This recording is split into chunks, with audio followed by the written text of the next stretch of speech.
কোরআনে কারীম মুখস্থ করার জন্য আল্লাহ রাব্বুল আলামিন এটাকে স্থায়ী করার জন্য বাধ্যতামূলক করেছেন। নামাজের ভিতরে তেলাওয়াত করতে হবে।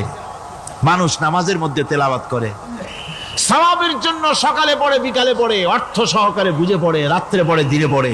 পৃথিবীতে এমন একটা মুহূর্ত নাই যখন কোরআনে কারীম তেলাওয়াত হয় না। জোরে কোন সুবহানাল্লাহ। মানুষ এটাকে তেলাওয়াত করতেছে, মুখস্থ করতেছে। এই কোরআন শরীফের ভিতরে রয়েছে সব কিছু। এর মধ্যে রয়েছে ইতিহাস, এর মধ্যে আছে বিজ্ঞান, এর ভিতরে রয়েছে দর্শন, ভূতত্ত্ব, উদ্ভিদতত্ত্ব, নৃতত্ত্ব, খতত্ত্ব, জ্যোতির্বিজ্ঞান। এর ভিতরে রয়েছে মানুষের পারিবারিক নীতি, সামাজিক নীতি, চুক্তি নীতি, বন্ধি নীতি, যুদ্ধ নীতি। মানুষের যা প্রয়োজন সব কিছু এ কোরআনে কারীমের মধ্যে আল্লাহ পাক সন্নিবেশিত করে দিয়েছেন। জোরে কোন সুবহানাল্লাহি ওয়া বিহামদিহি। আমার ভাইয়েরা, কোরআন এর পরিচয়ের কথা বলতেছিলাম। আল্লাহ পাক কি কোরআন আমাদের শিখালেন, কোন কোরআন আমাদের শিখিয়েছেন, সেই কোরআনের পরিচিতি আপনাদের সামনে আমি তুলে ধরতেছি। আমি নিজে না, এবার কোরআন তার পরিচয় নিজেই দেবে।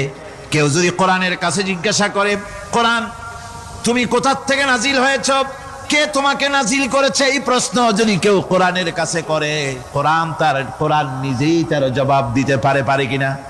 কোরআন নিজেই বলে, তানজিলাম মিম্মান খালাকাল আরদা ওয়াস সামাওয়াতিল উলা। এ কোরআন নাজিল করেছেন তিনি, যিনি ওই সুউচ্চ আকাশ আর জমিনকে যিনি সৃষ্টি করেছেন, সেই আল্লাহ আমারে নাজিল করেছেন। কোরআনের কাছে কেউ যদি প্রশ্ন করে, ও কোরআন, এই পৃথিবীতে নাজিল হওয়ার আগে তুমি কোথায় ছিলে? কেউ যদি প্রশ্ন করে, কোরআনে কারীম নিজে নিজের পরিচয় শোনায়, আমি কোথায় ছিলাম শোনো। বাল হুয়া কুরআনুম মাজিদুন ফি লাউহিম মাহফুজ। বরং এই কিতাব অতীব মর্যাদা সম্পন্ন, সুরক্ষিত ফলকে লিপিবদ্ধ ছিল। আমি ছিলাম লৌহে মাহফুজে, সেখান থেকে এসেছি। যদি কেউ প্রশ্ন করে, কোরআন কি, কোরআন তুমি কার উপরে অবতীর্ণ হয়েছ? জবাব কোরআন নিজেই দেয়, ওয়া আমিনু বিমা নুজিলা আলা মুহাম্মাদ ওয়া হুয়াল হাক্কু মির রাব্বিহিম। ঈমান আনো সেই জিনিসের উপরে যেটা মুহাম্মদ সাল্লাল্লাহু আলাইহি ওয়াসাল্লামের উপর অবতীর্ণ হয়েছে। আবার অন্য আয়াতেও জবাব পাওয়া যায়, তাবারাকাল্লাযী নাযালাল ফুরকানা আলা আবদিহি লিয়াকুনা লিল আলামিনা নাযীরা। অতীব বরকতপূর্ণ মহান সত্তা সেই আল্লাহ রাব্বুল আলামিন, যিনি তার বান্দার পরে ফুরকান অবতীর্ণ করেছেন। সুবহানাল্লাহি ওয়া বিহামদিহি। কোরআনের নাম আমি বলেছিলাম শুধু কোরআন নয়, অনেক নাম আছে। কোরআনের আরেক নাম ফুরকান। কোরআনের আরেক নাম কি? আল ফারকু বাইনাল হাক্কি ওয়াল বাতিল।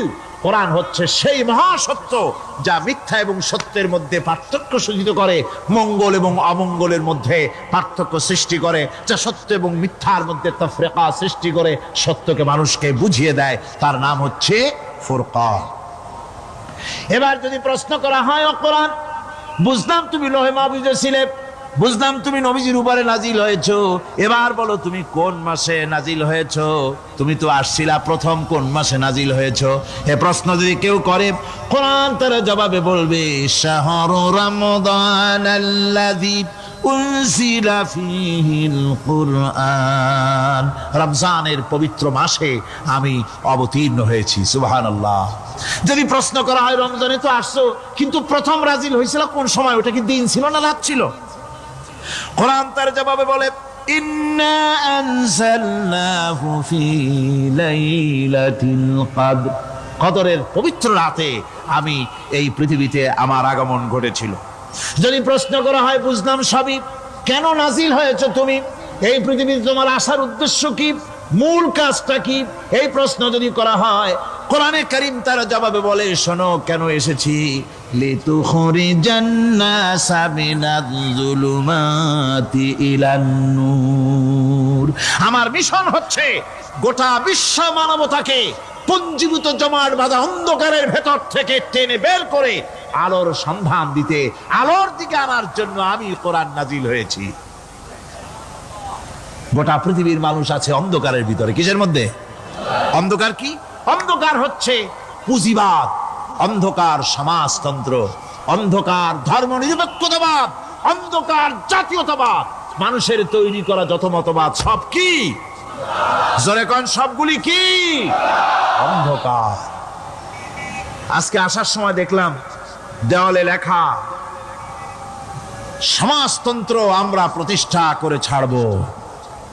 চিন্তা করলাম যারা লিখছেন তারা কি পাগল না ছাগল? কি আশ্চর্য কথা! যেই মতবাদ পৃথিবীর মাটি থেকে যে করেছে এই মতবাদ, সেই দেশের লোকেরা তাদের দেশ থেকে বিদায় করে দিল, তাদের হাতি বিদায় করে দিল, ছিন্ন ভিন্ন করে জুতার তলে শেষ করে দিল। তৈরি করা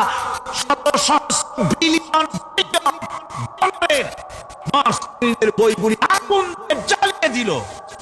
আর বাংলাদেশের কিছু ছাগল সমাজতন্ত্র এখন টিকায় রাখবো। এটা মাথা খারাপ, পাগল না মাথা গোল বুঝতে পারছি না। আমার বন্ধুগণ, এগুলি সব অন্ধকার। এই অন্ধকারের ভেতর থেকে মানুষগুলিকে টেনে আনবে কোরআন কিসের দিকে? আলোর দিকে। এবার যদি প্রশ্ন করা হয়, বুঝলাম তুমি অন্ধকার থেকে আলোর দিকে নিয়ে আসবে, আলোর দিকে আসলে পরে ফায়দাটা কি হবে? মূল ফায়দাটা বুঝায় দাও, আসল ফায়দা কি হবে তোমারে যদি মানি? কোরআন তার জবাব দেয়, নিজের পরিচয় নিজে তুলে ধরে, ফামান তাবিআ হুদায়া ফালা খাউফুন আলাইহিম ওয়ালা হুম ইয়াহজানুন। এই কোরআনকে যদি মেনে চলো, এই কোরআনের আইন যদি মানো, সমাজে মানো, ব্যক্তিতে মানো, পরিবারে মানে, রাষ্ট্রে মানো, জীবনের সব ক্ষেত্রে সমস্ত জায়গায় যদি এই কোরআনকে মেনে চলো, ফালা খাউফুন আলাইহিম, তাহলে তোমাদের কোনো ভয় থাকবে না, ওয়ালা হুম ইয়াহজানুন, কোনো চিন্তাও থাকবে না। কিসের ভয় থাকবে না? কোরআনের আইন মেনে যদি চলো সমাজে ও রাষ্ট্রে, চুরির ভয়, ডাকাতির ভয়, জেনার ভয়, হত্যার ভয়, সন্ত্রাসের ভয় কোনো ভয় থাকবে না। ওয়ালা হুম ইয়াহজানুন, চিন্তাও থাকবে না। খাওয়া পড়া, শিক্ষা, চিকিৎসা, বাসস্থান, এগুলির কোনো চিন্তা থাকবে না। কোরআনের সমাজে সব কিছুর গ্যারান্টি দেওয়া হবে, সবগুলি পেয়ে যাবে। এখন যদি আবার প্রশ্ন করা হয়, কোরআন বুঝলাম তোমারে মানলে পরে সব ফায়দা হবে, তাহলে এবার জবাব দাও, তোমার ভিতরে কি রাজনীতি আছে নাকি? আমি তো মানুষ, আমার রাজনীতি করা লাগে। Man is social animal. আমরা তো জঙ্গলের পশু নই, আমরা তো মানুষ। আমাদের সমাজ আছে, আমাদের পৌর নির্বাচন আছে, আমাদের জাতীয় নির্বাচন আছে, আমাদের কলকারখানা আছে, জমিন আছে, আমাদের রাজনীতি, অর্থনীতি, সমাজনীতি আছে, পারিবারিক নীতি আছে, অনেক নিয়ম মালা আছে, নিয়ম নীতি আছে। তোমারে মানলে তোমার ভিতরে কি ওগুলো আছে নাকি সে কথা বলো। কোরআন তার জবাবে বলে, وَنَزَّلْنَا عَلَيْكَ الْكِتَابَ تِبْيَانًا لِكُلِّ شَيْءٍ وَهُدًى وَرَحْمَةً وَبُشْرَى لِلْمُسْلِمِينَ। কোরআন জবাবে বলে, শুনে রাখো, শুধু অর্থনীতি সমাজনীতি নয়, শুধু রাজনীতি আর শিক্ষানীতি, যুদ্ধনীতি নয়, তোমার জীবনে যা কিছু দরকার, ইহকালে যা কিছু দরকার, পরকালে, সব কথাগুলি আল্লাহ রব্বুল আলামিন আমি কোরআনের সিনার ভিতরে খুলে খুলে বর্ণনা করে দিয়েছেন। সব কথা এ কোরআনে কারীমের ভিতরে রয়েছে। তোমার এমন কোনো জিনিস নাই যা তুমি কোরআনে কারীমের মধ্যে পাবে না। তোমার সমস্ত প্রয়োজন আমার বুকের মধ্যে আল্লাহ দিয়ে দিয়েছেন। বিজ্ঞান আছে, দর্শন আছে, ইতিহাস আছে, সব আছে এর মধ্যে। তবে কোরআনের মধ্যে বিজ্ঞান আছে বলে আমি এটাকে বিজ্ঞানের কিতাব বলবো না, দর্শন আছে বলে দর্শনের কিতাব আমি বলবো না, রাজনীতি আছে বলে কোরআনকে আমি রাজনীতির কোনো কিতাব বলবো না। কোরআন তাহলে কি? কোরআন হচ্ছে অর্থনীতি, সমাজনীতি, রাজনীতি, পারিবারিক নীতি, মানুষের জীবনের যা কিছু প্রয়োজন, সমস্ত নীতি মালার নীতি গ্রন্থের নাম হতেছে কোরআনে কারীম। সমস্ত নীতিমালার নীতি গ্রন্থ কোরআন। এখানে রয়েছে সব কিছুর উৎস, যেটা গ্রহণ করলে পরে মানুষ আরামে থাকতে পারবে। অমুসলিম নাগরিক বৃন্দ তাদের নাগরিক মর্যাদা পাবে। মুসলমান, কৃষক, নারী, চিকিৎসা, কৃষিবিদ, সাধারণ মানুষ, রং, বর্ণ, ভাষা নির্বিশেষে গোটা মানব সভ্যতা আরামে বাস করতে পারবে, পশু পাখিও আরামে থাকবে, গাছপালাও আরামে থাকবে। যেহেতু নির্দেশ হয়েছে বিনা প্রয়োজনে গাছের পাতাটিও ছিল না। ইসলামের সমাজ যদি চালু হয়, গাছেরাও আরাম পাবে, পাহাড়ও আরাম পাবে। চট্টগ্রামের লোকেরা যেভাবে পাহাড় কাটা আরম্ভ করেছে, এটা বড় দুঃখজনক। জুমলায় মোতারেজা একটা বলে দিলাম, অপ্রাসঙ্গিক হলেও জরুরি কথা। আপনারা পাহাড় কাটতেছেন না, আপনাদের নিজেদের পায়ে নিজেরা কুড়াল মারতেছেন। খবরদার পাহাড় কাটবেন না। আল্লাহর প্রকৃতির ভারসাম্য আপনারা নষ্ট করছেন বলে ওজোন স্তরে ফাটল ধরেছে। তা রিপেয়ার করার জন্য আজকে বিশ্বের সব বিজ্ঞানীরা হতাশ হয়ে গিয়েছে, পাগল হয়ে গেছে। কেমনে এই ওজোন স্তরের ফাটলকে রিপেয়ার করব? ওজোন স্তরটা কি? ওজোন স্তর হচ্ছে, সুবহানাল্লাহ, আল্লাহর যে কত দয়া। সূর্য, সেই সূর্যের রয়েছে আলট্রা ভায়োলেট রে, যাকে বাংলায় বলা হয় অতি বেগুনি রশ্মি। যে রশ্মিটা সৃষ্টি জগতে যদি আসে আর তা যদি কোনো প্রাণীর শরীরকে টাচ করে, তাহলে সমস্ত প্রাণী ক্যান্সার হয়ে, এক্সিমা হয়ে, বিখাউজ হয়ে, অ্যাজমা হয়ে সমস্ত প্রাণী মরে যাবে, কেউ বাঁচবে না। মারাত্মক রশ্মি। সেই রশ্মিটা যাতে সৃষ্টি জগৎকে টাচ করতে না পারে, সেজন্য আল্লাহ পাক একটা ওজোন স্তর তৈরি করেছেন। ওখানে এসে ওটা বাধাপ্রাপ্ত হয়, পৃথিবীর মাটিতে আসে না। যা কিছু পৃথিবীর মানুষের জন্য, পৃথিবীর জন্য কল্যাণকর, সেগুলি সূর্য থেকে আসতে থাকে। সুবহানাল্লাহ ওয়া বিহামদিহি।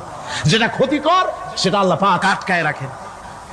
এখন সেই ওজোন স্তরে ফাটল ধরলো। কেমনে ফাটল ধরলো? ফাটল আপনি আমি ধরাইছি। আপনি বলবেন যেটা কেমন কথা, আমি তো ওইখানে যাই নাই, আমি ফাটল ধরাইলাম কেমনে?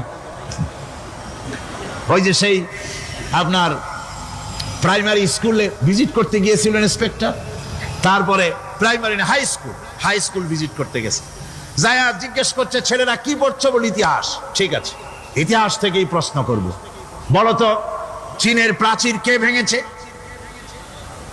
ছেলেরা জবাব দিচ্ছে না। তুমি বলো, তুমি বলো। কেউ বলছে না। বেঞ্চের কোনা যে ছেলেটি, সে বলছে সর্বনাশ। কেউ যখন স্বীকার করে না, এটা তো আমার মাথায় আসবে। সব শেষ ইন্সপেক্টর তাকে বলছে, তুমি বলো তো, কে ভেঙেছে চীনের প্রাচীর? কয়, স্যার, গ্রামে আমার দুষ্টমির যথেষ্ট বদনাম আছে, কিন্তু চীনের প্রাচীর ভাঙার মতো দুষ্কর্ম আমি করি নাই। ইন্সপেক্টর খুব রেগে গেলেন, মাস্টারের দিকে তাকালেন। এই বুঝি আপনার ইতিহাস পড়ানো?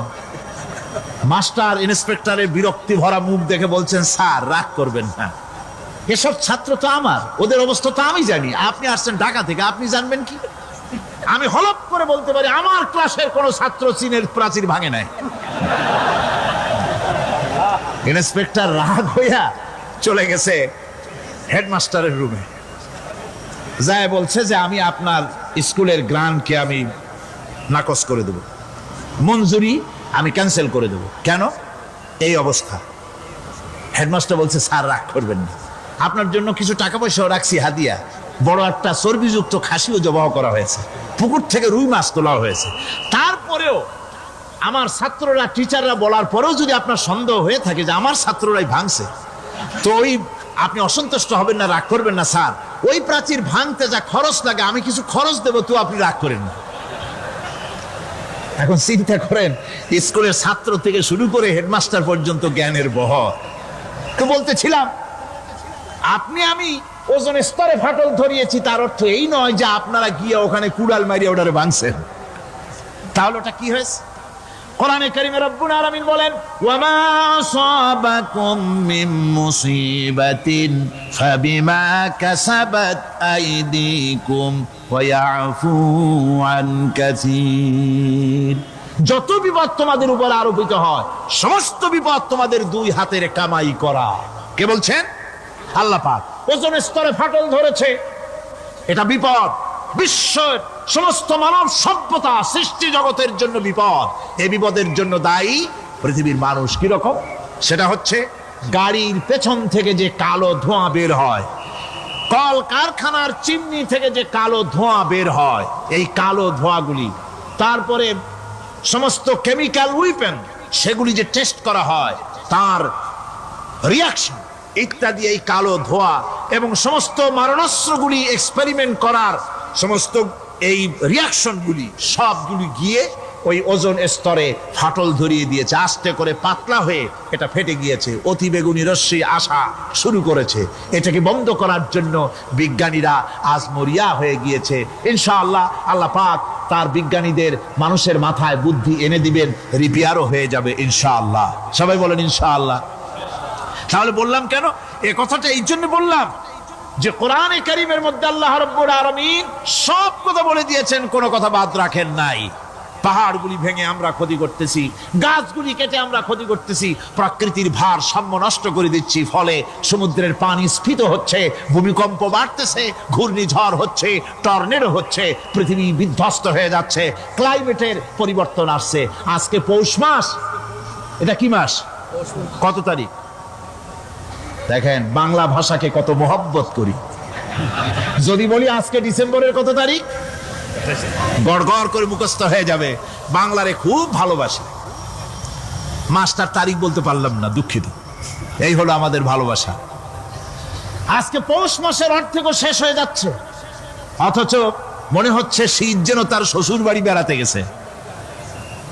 এই যে অবস্থা, এই অবস্থা শুধু বাংলাদেশে নয়, গোটা পৃথিবীতে ক্লাইমেটের একটা বিরাট পরিবর্তন আসতেছে, একটা বড় রকমের পরিবর্তন আসতেছে।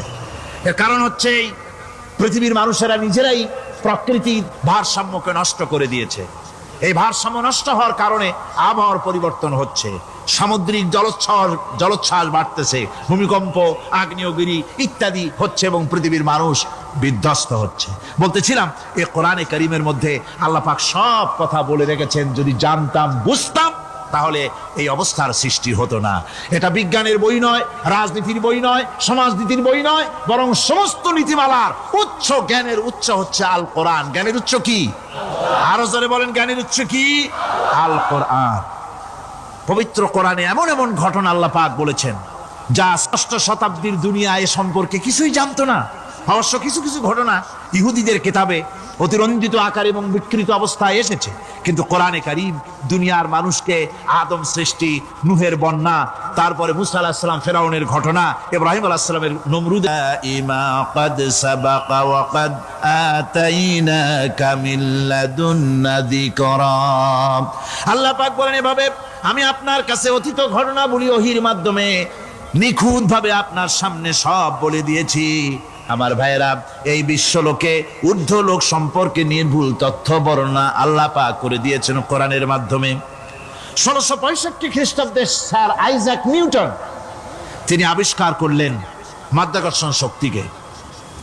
এই মাধ্যাকর্ষণ শক্তি, ল অফ গ্র্যাভিটেশন, এ সম্পর্কে মানুষের এই থেকে কিছু জানলো, কিন্তু আজ থেকে 1400 বছর আগে আল্লাহ রাব্বুল আলামিন তার উম্মি নবী, যিনি কোনো বিজ্ঞানাগারে লেখাপড়া করেন নাই, কোনো সায়েন্স রিসার্চ করেননি, যিনি কোনো কলেজ ইউনিভার্সিটিতে পড়াশোনা করেননি, তার মাধ্যমে জানিয়েছেন মাধ্যাকর্ষণ শক্তির কথা। কোরআন বলছে, ইন্নাল্লাহা ইউমসিকুস সামাওয়াতি ওয়াল আরদা আন তাজুলা।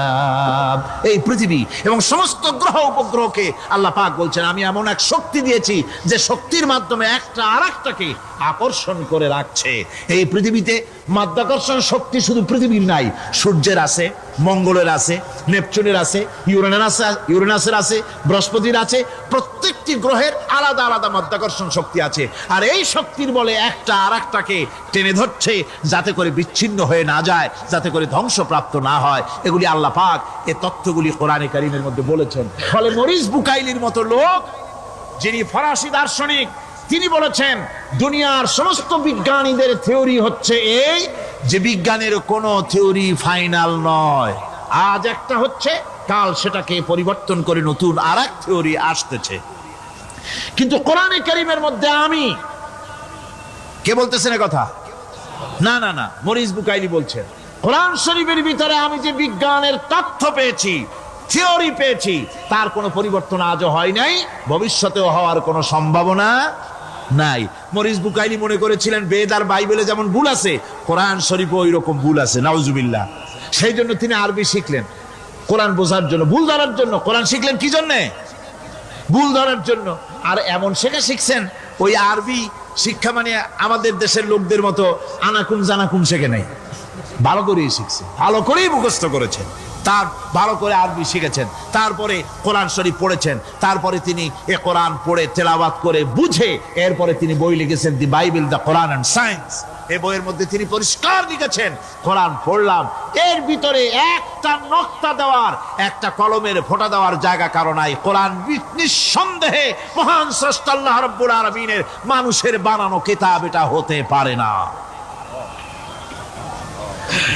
সুতরাং কোরআন শরীফের মধ্যে আল্লাহ পাক সব কথা বলে দিয়েছেন।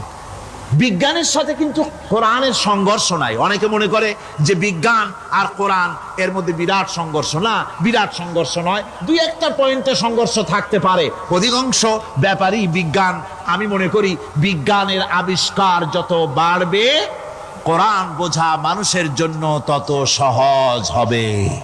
এটা আমার ধারণা, এটা আমার ধারণা। বিজ্ঞানের সাথে দুই একটা পয়েন্টের উপরে সংঘর্ষ আছে, যেমন চন্দ্র এবং সূর্য সম্পর্কে, সৌরজগৎ সম্পর্কে Copernicus, Kepler, Galileo, Newton, Einstein মহাশূন্য সম্পর্কে যে সব বক্তব্য রেখেছেন, সেসব বক্তব্যের সাথে কোরআন শরীফের কিছুটা বৈপরীত্য রয়েছে। যেমন কেউ বলেছেন সূর্য ঘোরে, পৃথিবী স্থির, কেউ বলে সূর্যের চতুর্দিকে পৃথিবী ঘোরে, কেউ কয় চন্দ্র ঘোরে, কেউ কয় আমরা কি আর বসে থাকি, আমরাও ঘুরি। কিন্তু আসলে ঘোরেটাকে কে ঘোরে, এ ফয়সালা কে দেবে? কে দিবে বলুন তো? হ্যাঁ, ঠিক বলেছেন, আল্লাহই দিবেন, কারণ এগুলি সৃষ্টি করেছেন কে? এবার শুনুন, এই বিতর্কের মীমাংসা আল্লাহ পাক করছেন কোরআনে কারিমে বহু আগে।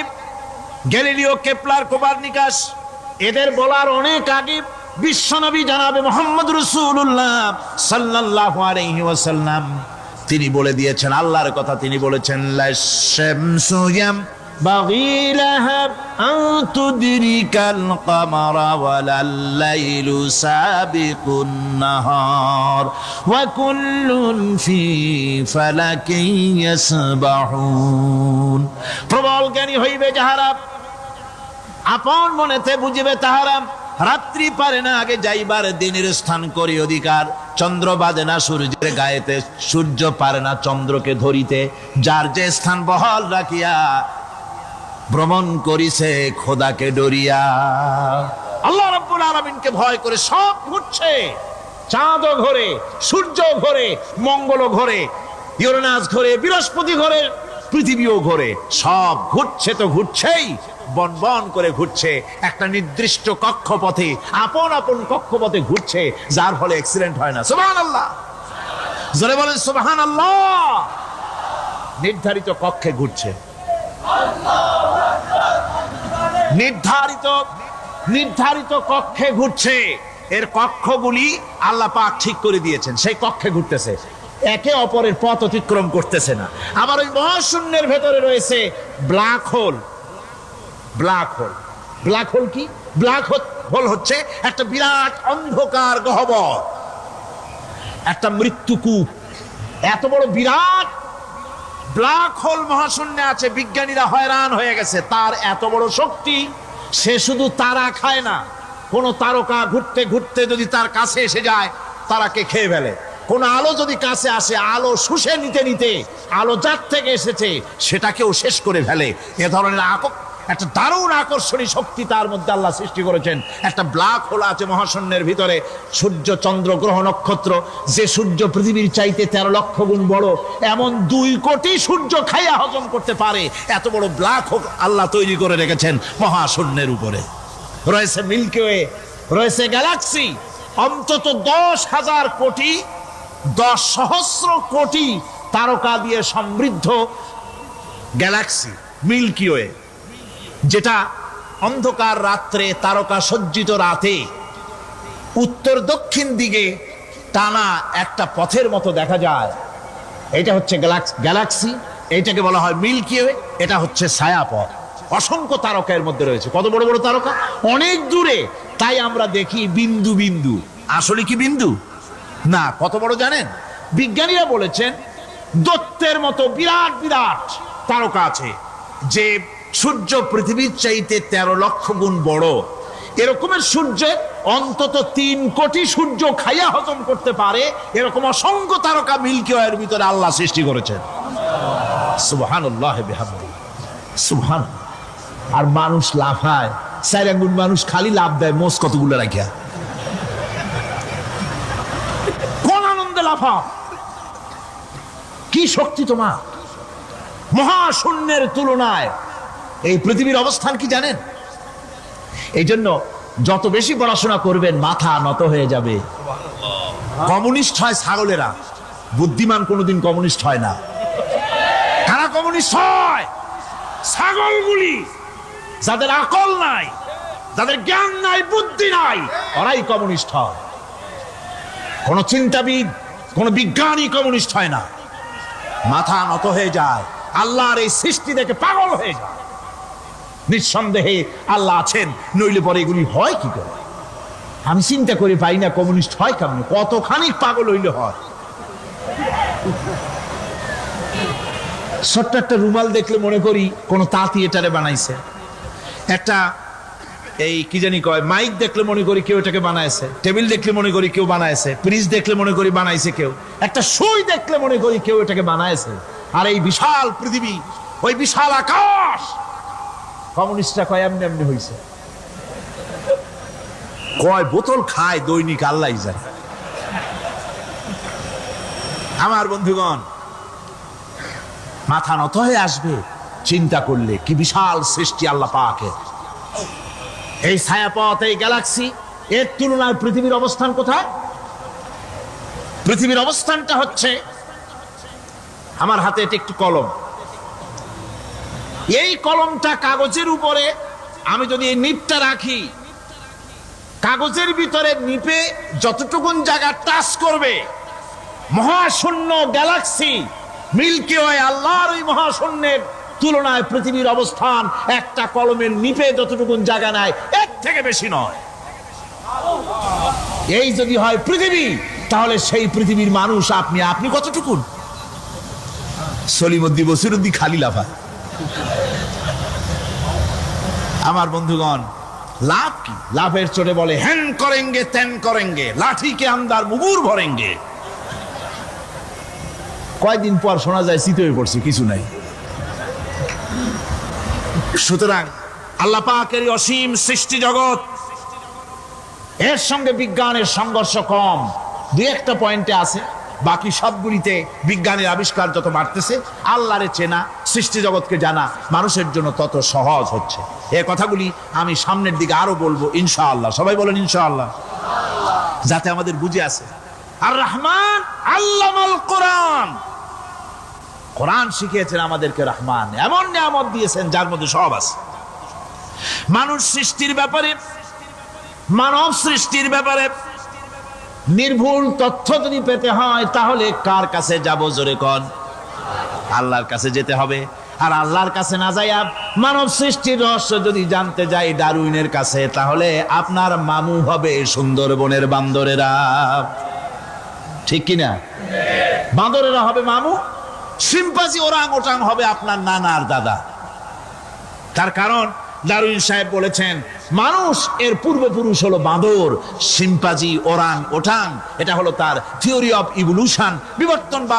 এই বিবর্তনবাদের থিওরি পেশ করতে গিয়ে তিনি বলেছেন মানুষ হলো বান্দরের জাত। আরে বেটা, তুই বান্দরের জাত।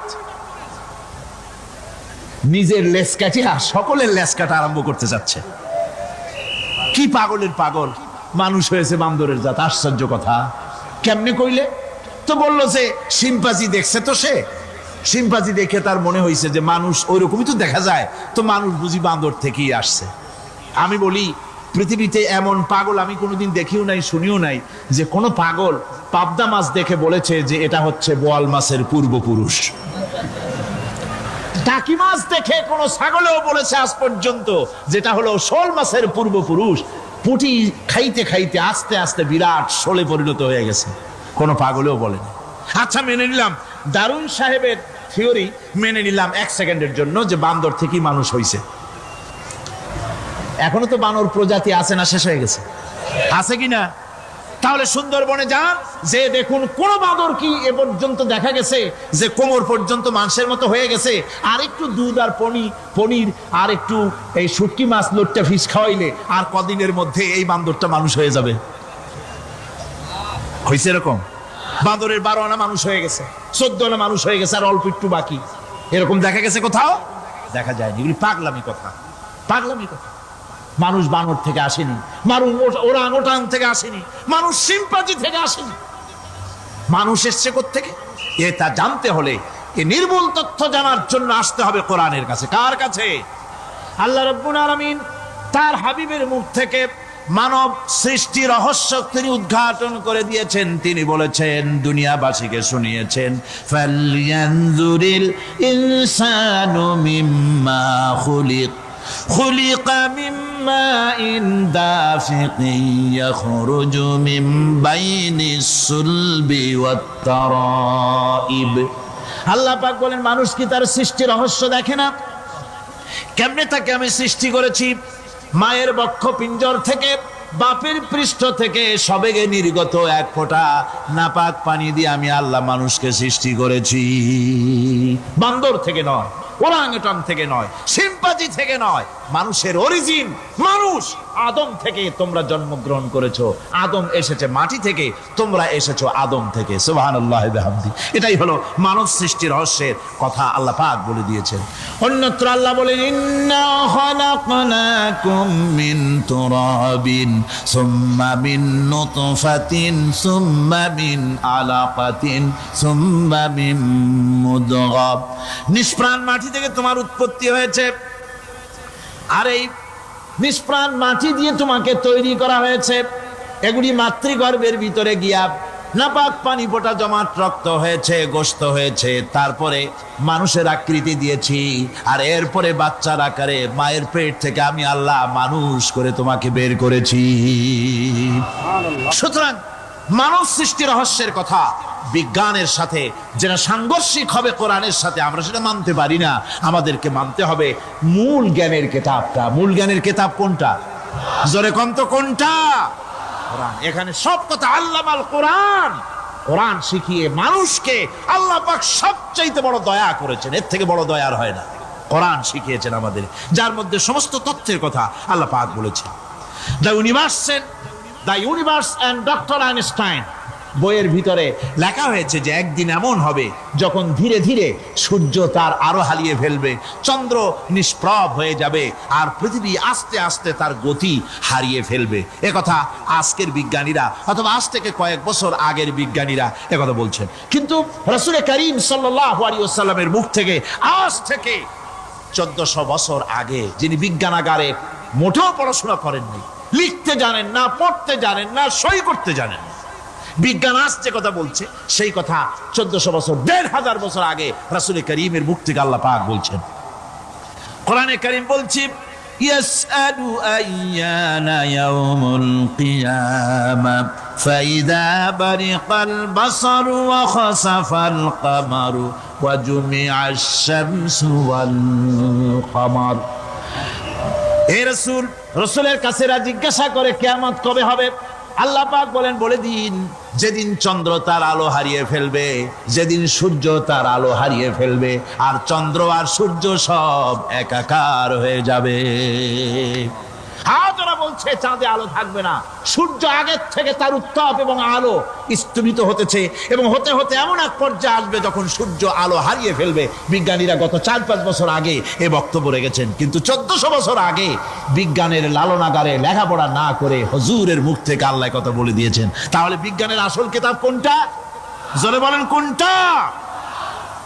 আল্লাহ পাক আরো বলেন, ইজা শামসু কুবিরাত ওয়া ইযান নুজুমুন কাদারাত ওয়া ইযাল জিবালু সুজ্জিরাত। তারকাগুলি, সূর্যের আলো থাকবে না, নক্ষত্রগুলো স্থানচ্যুত হয়ে যাবে, কক্ষচ্যুত হয়ে যাবে, পাহাড়গুলিকে পরিচালিত করে দেওয়া হবে, কিছুই থাকবে না, সব শেষ হয়ে যাবে। বিজ্ঞানীরা আজ বলতেছে যে সব শেষ হয়ে যাবে, কিছুই থাকবে না, সব শেষ হবে। বিজ্ঞানীরা বলতেছেন, কোরআন অনেক আগে বলেছে, কুল্লু মান আলাইহা ফান ওয়া ইয়াবকা ওয়াজহু রাব্বিকা যুল জালালি ওয়াল ইকরাম। সব শেষ হয়ে যাবে, বিশ্বে যা কিছু আছে সব লয় হবে, ক্ষয় হবে, ধ্বংস হবে, কিচ্ছু থাকবে না, থাকবেন শুধু আল্লাহ সুবহানাহু ওয়া তাআলা। সুবহানাল্লাহি ওয়া বিহামদি। কোরআনে কারীম এ কথা বহু আগে আমাদেরকে জানিয়ে দিয়েছে। সুতরাং আসল জ্ঞানের কিতাবটাই হচ্ছে কোরআনে কারীম। এই কোরআনের কাছে আমরা যত যেতে পারবো, যত কোরআন বুঝতে পারবো, ততই আমাদের জন্য আমরা সমৃদ্ধ হতে পারবো, আমাদের উপর আল্লাহর রহমত আসবে, আমরা সমাজ চালাতে পারবো, আমরা দেশ চালাতে পারবো, আমরা দুনিয়ায় শান্তি পাবো, আমরা আখিরাতেও মুক্তি লাভ করতে পারবো। কোরআনে কারীম সমস্ত বিজ্ঞানের উৎস, দর্শনের উৎস। এইটা না জানলে কিছুই জানা হয় না, এটা জানা হলে সব জানা হয়। পণ্ডিত আপনার ডক্টর শহীদুল্লাহ, আল্লাহ জান্নাত নসিব করুন, সবাই বলুন আমিন। তিনি বলতেন, বড় বড় সেমিনারে গিয়ে বলতেন তিনি, যে আপনারা যারা বক্তব্য রাখতে এসেছেন, জনগণকে বলছি না, যারা বক্তব্য রাখতে এসেছেন, এমএ পাস করেছেন, ডিগ্রি করেছেন, পিএইচডি করেছেন, এভারসিএস করেছেন, বহু কিছু ডিগ্রি আপনারা লাভ করেছেন, নামের আগে 6 হাত লম্বা ডিগ্রি আপনারা লাগাইছেন, আপনারা পণ্ডিত ঠিকই, কিন্তু এই কোরআন শরীফের জ্ঞান যদি আপনাদের না থাকে, আপনারা পণ্ডিত, তবে আপনারা মূর্খ পণ্ডিত। কি পণ্ডিত? কি পণ্ডিত? মূর্খ পণ্ডিত। ওরা বলে যে মৌলবীরা জানে কি, মৌলবীরা জানে কি? আরে ভাই, মৌলবীদের কাছে তো আসল জ্ঞান আছে। সুবহানাল্লাহি ওয়া বিহামদি। এখানে সবটা আছে। আপনারা এখানে আসেন, এটা বিশ্বাস করলে আপনি সবটা পেয়ে যাবেন। কোরআন বিশ্বাস করতে পারলে, কোরআন জানতে পারলে আপনি সব জানবেন। কোরআনে কারীমের মধ্যে আল্লাহ পাক কত কথা বলেছেন। এর মধ্যে আছে আল্লাহ পাক বলেছেন, আফালা ইয়ানজুরুনা ইলাল ইবিলি কাইফা খুলিকাত। এই যে আমি উটগুলোরে বানাইছি, কেমনে বানাইলাম তোমরা কি দেখছো? উট কেমনে বানিয়েছি? মুফাসসিরিনে কেরাম এর উপরে অনেক আলোচনা করেছেন। তারা বলেছেন যে উট মরুভূমির জাহাজ, তারপরে উটের পিঠে একটা চুট আছে, কোন কোন উটের পিঠে 2টা চুট আছে, মাঝখানে বসে একটারে হেলান দিয়ে আর একটা ধরে বসা যায়। আমি দেখছি 2টা চুটওয়ালা উট, আফ্রিকান উট আমি দেখেছি, যে চুট সুবহানাল্লাহ, দেখলে অবাক হয়ে যেতে হয় যে আল্লাহর কি কুদরত। উটের পৃষ্ঠে 2টা চুট, মাঝখানে আপনি বসবেন, পিছনেরটা একটা সোফা সেটের মতো, পিছনে হেলান দিলেন, আর সামনে যখন সে মরাল সম চড়াই উত্তরাই পথ দিয়ে নামা ওঠা করবে, তখন আপনি যেন পড়ে না যান, সেজন্য সামনেরটা বুকের সাথে জড়ায় ধরবেন। এরপরে কি সৃষ্টি আল্লাহর, সুবহানাল্লাহি ওয়া বিহামদিহি। জিরাফগুলি দেখুন, জিরাফগুলি তার মাথা কত বড় উঁচা। লন্ডন জুতে জিরাফ দেখলাম, সে জিরাফের দেহ থেকে তার মাথাটা 22 ফিট উঁচা। মানে সে যদি নিচে দাঁড়ায়, 3 তলা বিল্ডিং এর ছাদের উপরে নাস্তা দিলে তো নিচে দাঁড়ায় খাইতে পারে, এই অবস্থা। সেই জিরাফে পানি খাবে কেমনে? মাথা হলো অত উঁচায়, পিছনের ঠ্যাং 2টা খাটো, সামনের ঠ্যাং 2টো উঁচা, এখন পানি খাবে কেমনে? ওই মাথা নামাইতে গেলে ঠ্যাং তো অনেক উঁচা।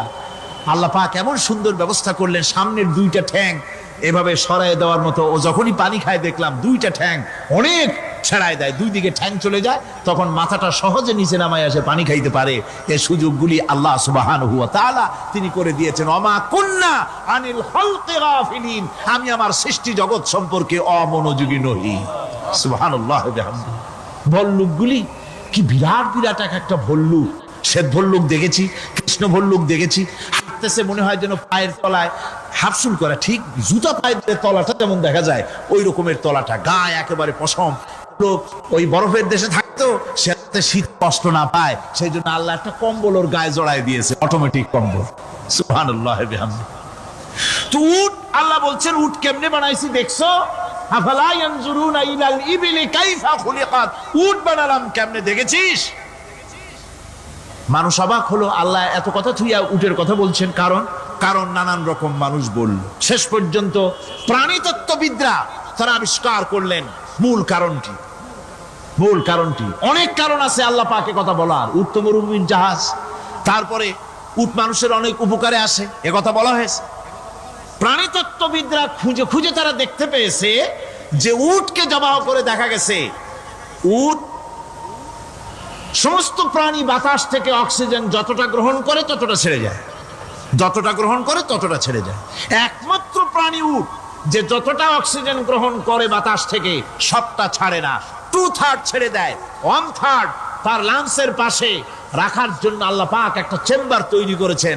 ওই চেম্বারের ভিতরে 1/3 অক্সিজেন থেকে যায়, কারণ পানিও রেখে। তার পানি রাখার জন্য রিজার্ভ ট্যাঙ্কি আছে, একটা ভেতরে একটা রিজার্ভ ট্যাঙ্কি আছে। অক্সিজেন রাখার একটা চেম্বার আছে। এগুলি কেন? এই জন্য যে মরুভূমির ভিতরে সাইমুম শিল্পী গোষ্ঠী না, কিন্তু ঝোড়ো হাওয়া, মরুভূমির ভিতরে ঝোড়ো হাওয়া, এই ঝোড়ো হাওয়া যখন আরম্ভ হয়ে যায় তখন মানুষ বাঁচতে পারে না, মানুষ টের পাইয়া সব বাড়িতে চলে যায়। মরুভূমিতে চড়ে বেড়ায় উট, সে যাবে কোথায়? ওর তো যাওয়ার জায়গা নাই। 7 দিন 8 দিন 1 সপ্তাহ 2 সপ্তাহ পর্যন্ত এই মরুভূমিতে ঝড় চলতে থাকে, বালুর ঝড়, কিচ্ছু দেখা যায় না। ওখানে দেখছিলেন বালুর পাহাড়, কালকে আজকে দেখবেন বালুর পাহাড় এখানে চলে আসছে। এইভাবে পাহাড় তৈরি হয়ে যায়, বালি উড়ায় নিয়ে যায় বাতাসে। এই বাতাসের ভিতরে বালু উঠতে থাকে সমানে, মানুষ প্রাণী কিছুই সেখানে শ্বাস করতে পারে না, বাঁচতে পারে না। উটের মতো প্রাণী যে মরুভূমিতে থাকে ও বাঁচবে কি করে?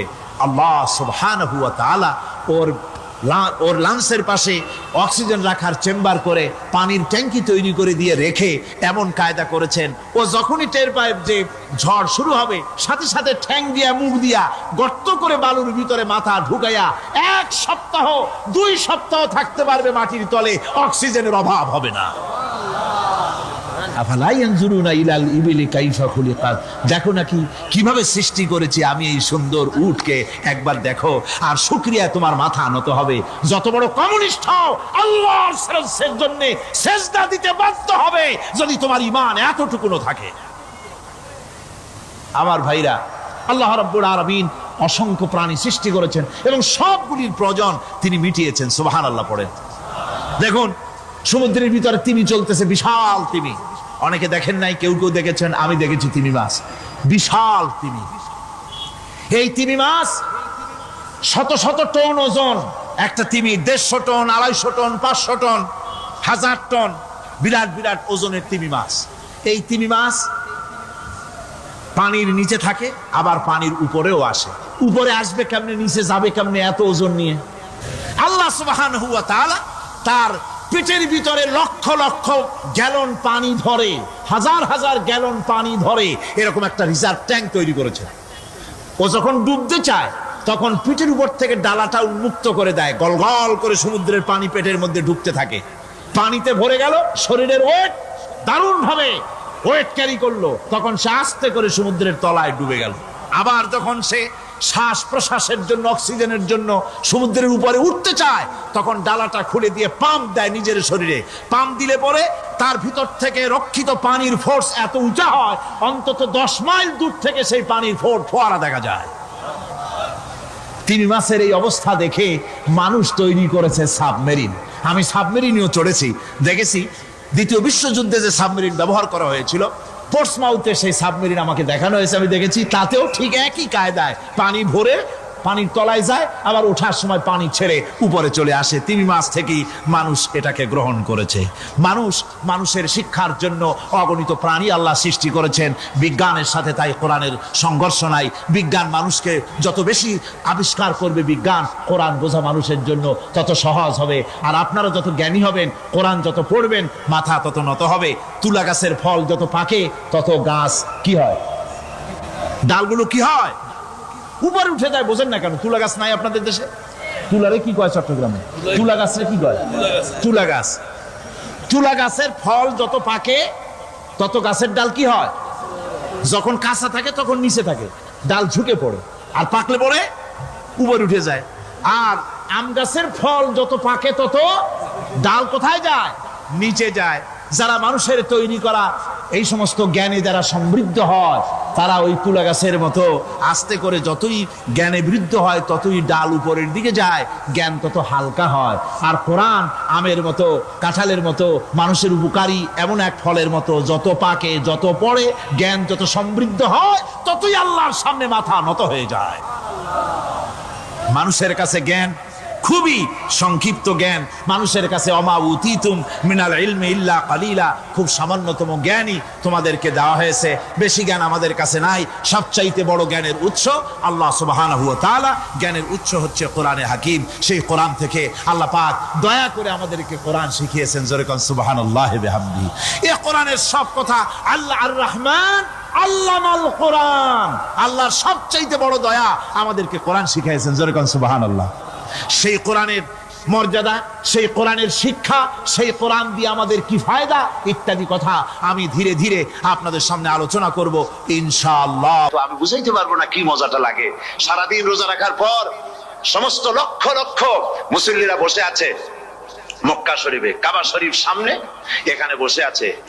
রোজাদারের সামনে আছে জমজমের পানি আর মদিনা মুনাওয়ারার খুরমা। আল্লাহর ঘর সামনে, জান্নাতের থেকে আর কাকে বলে সুবহানাল্লাহ। আর মসজিদে নববীর ভিতরে মদিনার আকর্ষণ কাশাস আলাদা। মদিনা শরীফের আপনাকে যদি পাইয়া যায় কোন আরব, কোন মাদিনী, আপনারা ছাড়বেই না, আদর করে পাশে বসাবে, তোমারে আমি এই জিনিস খাওয়াবো, এইটা দিয়ে ইফতার করাবো, আমার কাছ দিয়ে তুমি উঠতেই পারবে না, আপনাকে জোর করে বসাই দিবে। মসজিদে নববীতে রিয়াদুল জান্নাহ রাসূল করিম সাল্লাল্লাহু আলাইহি ওয়াসাল্লামের কবর শরীফের কাছে বসে আপনি ইফতার করতেছেন, কত বড় নসিব।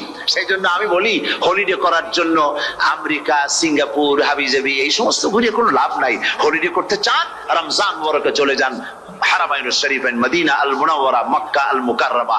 কপাল খুলে যাবে, জিন্দেগীর সমস্ত গুনাহ খাতা আল্লাহ পাক maaf করে দিবেন। রাসূল করিম সাল্লাল্লাহু আলাইহি ওয়াসাল্লাম বলেছেন, রমজান মুবারকে যে উমরা করলো সেজন্য হজ আদায় করলো। সুবহানাল্লাহ। অন্য রিওয়ায়াতে এসেছে, যে ব্যক্তি রমজান মুবারকে উমরা করলো সেজন্য আমার সাথে হজ আদায় করলো। সুবহানাল্লাহ। তো বলতেছিলাম যে কোরআনে কারীম হচ্ছে একটি বিরাট নিয়ামত। এই নিয়ামত শোনানো হয় রমজান মুবারকে। আমি এবার এসে খুব খুশি হলাম এ কথা শুনে যে ইস্ট লন্ডন মসজিদ তারা একটা ব্যবস্থা করেছে, সুন্দর একটা রেডিও তারা আবিষ্কার করেছে। না কি করছেন আপনারা? ট্রান্সমিটার তৈরি করেছেন। ওনারা ওখানে রেডিও বিক্রি করেন। আপনারা কোটা খরচ করেছেন, তারা হাজার হাজার পাউন্ড খরচ করে টাওয়ার বানিয়েছেন এবং একটা ফ্রিকোয়েন্সি তারা নিজেরা নিয়েছেন, আর রেডিওগুলি 125 পাউন্ড করে ওনারা দিচ্ছেন খরচ হিসাবে। এটা যারা নিয়ে যায় ঘরের মধ্যে বসে তারাবিহের তেলাওয়াত তারা শুনতে পাবেন। মহিলারা অনেক সময় আসতে পারেন না, মহিলারা ঘরে বসে শুনতে পারবেন। ওই ইস্ট লন্ডন মসজিদে যত ওয়াজ হবে, তেলাওয়াত হবে, নামাজ হবে, আজান হবে, ওয়াজ হবে, জিকির হবে, সব আপনার ঘরে বসে আপনি শুনতে পারবেন। আল্লাহ রাব্বুল আলামিন এই ইকদামকে, এই পদক্ষেপকে আল্লাহ কবুল করুন, সবাই বলেন আমিন। এবং প্রত্যেকের ঘরে ঘরে এই রেডিও পৌঁছে যাক, আমরা বলি আমিন। আল্লাহ যেন কবুল করেন। আপনি ঘরে বসে মসজিদের সমস্ত প্রোগ্রাম পেতে পারবেন। আর কি সুন্দর, সেখানে যিনি তেলাওয়াত করেন, আজান দেন, আলহামদুলিল্লাহ, তার আজান শুনলে পরে তো মনে হয় যে আমি মক্কা শরীফে চলে গেছি, মদিনায় চলে গেছি। আর তেলাওয়াতও কত সুন্দর, আলহামদুলিল্লাহ। আল্লাহ তার প্রতি রহম করুন, আমরা বলি আমিন। সুতরাং বলতেছিলাম যে পবিত্র রমজানুল মুবারক এটি কি জিনিসটা, কি জিনিসটা বোঝাবার জন্য আমি বলি, যেমন এই ঘড়িটা এটা কেনার পর 2-1 বছর পর এটা ফাস্ট হয় অথবা কি হয়, স্লো হয়ে যায়। তখন এটাকে সারার জন্য আমরা হসপিটালে দিই। হসপিটাল মানে লন্ডন হসপিটাল না, ঘড়িরও হসপিটাল আছে। তো ঘড়ির হসপিটালে দিলাম, ওরা এটাকে দেখে শুনে ওয়াইলিং করে টরে দিল ঠিক মতো। একবার যদি ঠিক করে দিল, আবার আমার 1-2 বছর চললো, আর কোনো ডিস্টার্ব করবে না, ঠিক কিনা? আপনার গাড়ির ইঞ্জিন যদি কোন রকমের অসুবিধা করে, তাহলে গাড়ির ইঞ্জিনকে ওভারহোলিং করতে হয়, ইঞ্জিন ডাউন দিতে হয়। একবার যদি ইঞ্জিন ডাউন দিলেন, ওভারহোলিং করলেন, তাহলে আপনার এই গাড়ি 5-6 বছরের জন্য আর হাত দিতে হবে না। এ কথাগুলি বুঝতে পারছেন কিনা? সারা জীবন, সারা মাস অন্যায় করার পরে, গুনাহ করার পরে মানুষের অন্তঃকরণে কালিমা লেগে যায়। আল্লাহ রাব্বুল আলামিন রমজান মুবারকের একটা ব্যবস্থা করেছেন, ইঞ্জিন ওভারহোলিং এর মতো, ইঞ্জিন ডাউন দেওয়ার মতো। আপনার কালকে, আপনার আত্মাকে, আপনার বিবেককে, আমার বিবেককে পরিষ্কার করার জন্য রমজান মাস করে দিয়েছেন। রমজান মুবারকের একটি মাসের কোর্স যদি কমপ্লিট করা যায়, তাকওয়া দিয়া যদি ভরে দেওয়া যায়, তাহলে বাকি 11 মাস আরামসে চলবে, কোনো অসুবিধা হবে না। নবীজি বলেছেন, রমজান মুবারকে মাস আসার সঙ্গে সঙ্গে আল্লাহ রাব্বুল আলামিন তিনি জান্নাতের সমস্ত দরজাগুলি খুলে দেন, আর জাহান্নামের সব দরজাগুলি আল্লাহ রাব্বুল আলামিন বন্ধ করে দেন। সুবহানাল্লাহ। আর শয়তানকে শৃঙ্খল দিয়ে বেঁধে ফেলা হয়, শিকল দিয়ে শয়তানদের বান্ধা হয়ে যায়।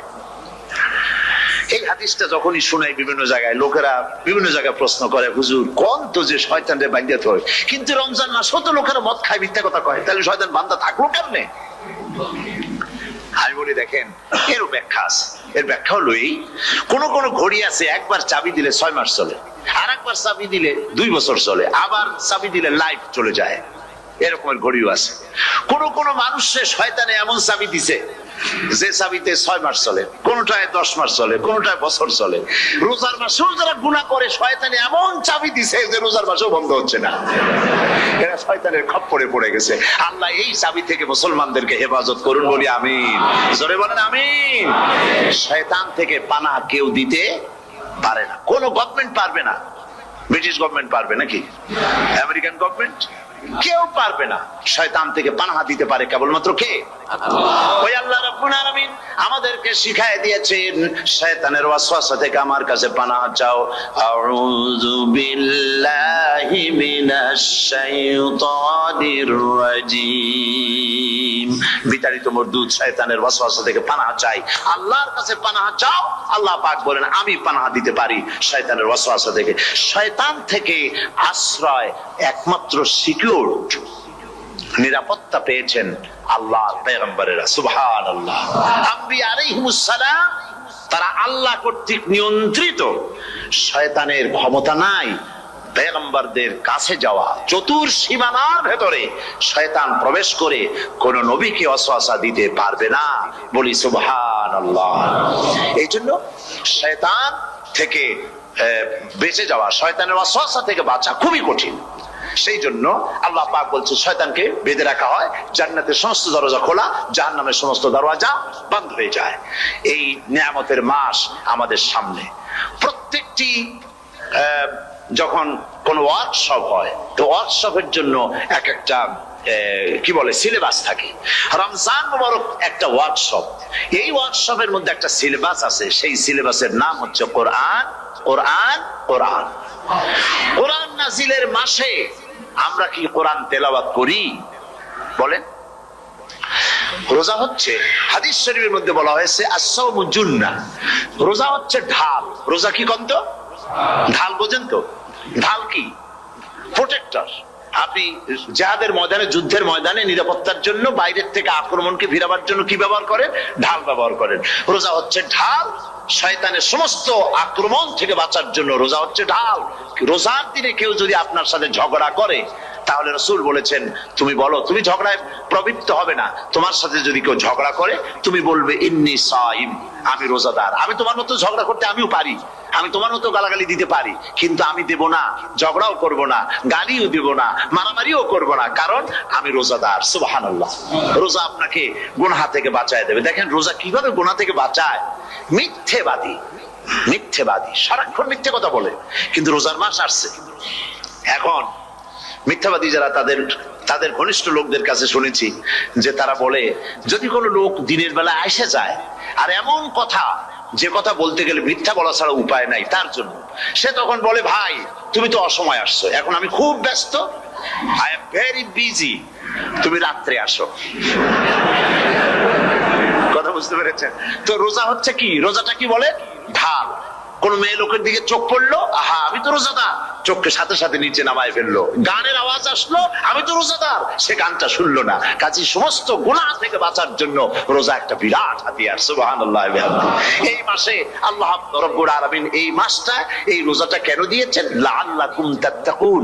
ইয়া আইয়ুহাল্লাযীনা আমানু কুতিবা আলাইকুমুস সিয়ামু কামা কুতিবা আলাল্লাযীনা মিন ক্বাবলিকুম লাআল্লাকুম তাত্তাকুন। হে বিশ্বাসীরা, তোমরা যারা ঈমান এনেছো, শোনো, আমি রোজাকে তোমাদের জন্য ফরজ করেছি, যেমন করে ফরজ করেছিলাম তোমাদের পূর্বপুরুষদের উপরে।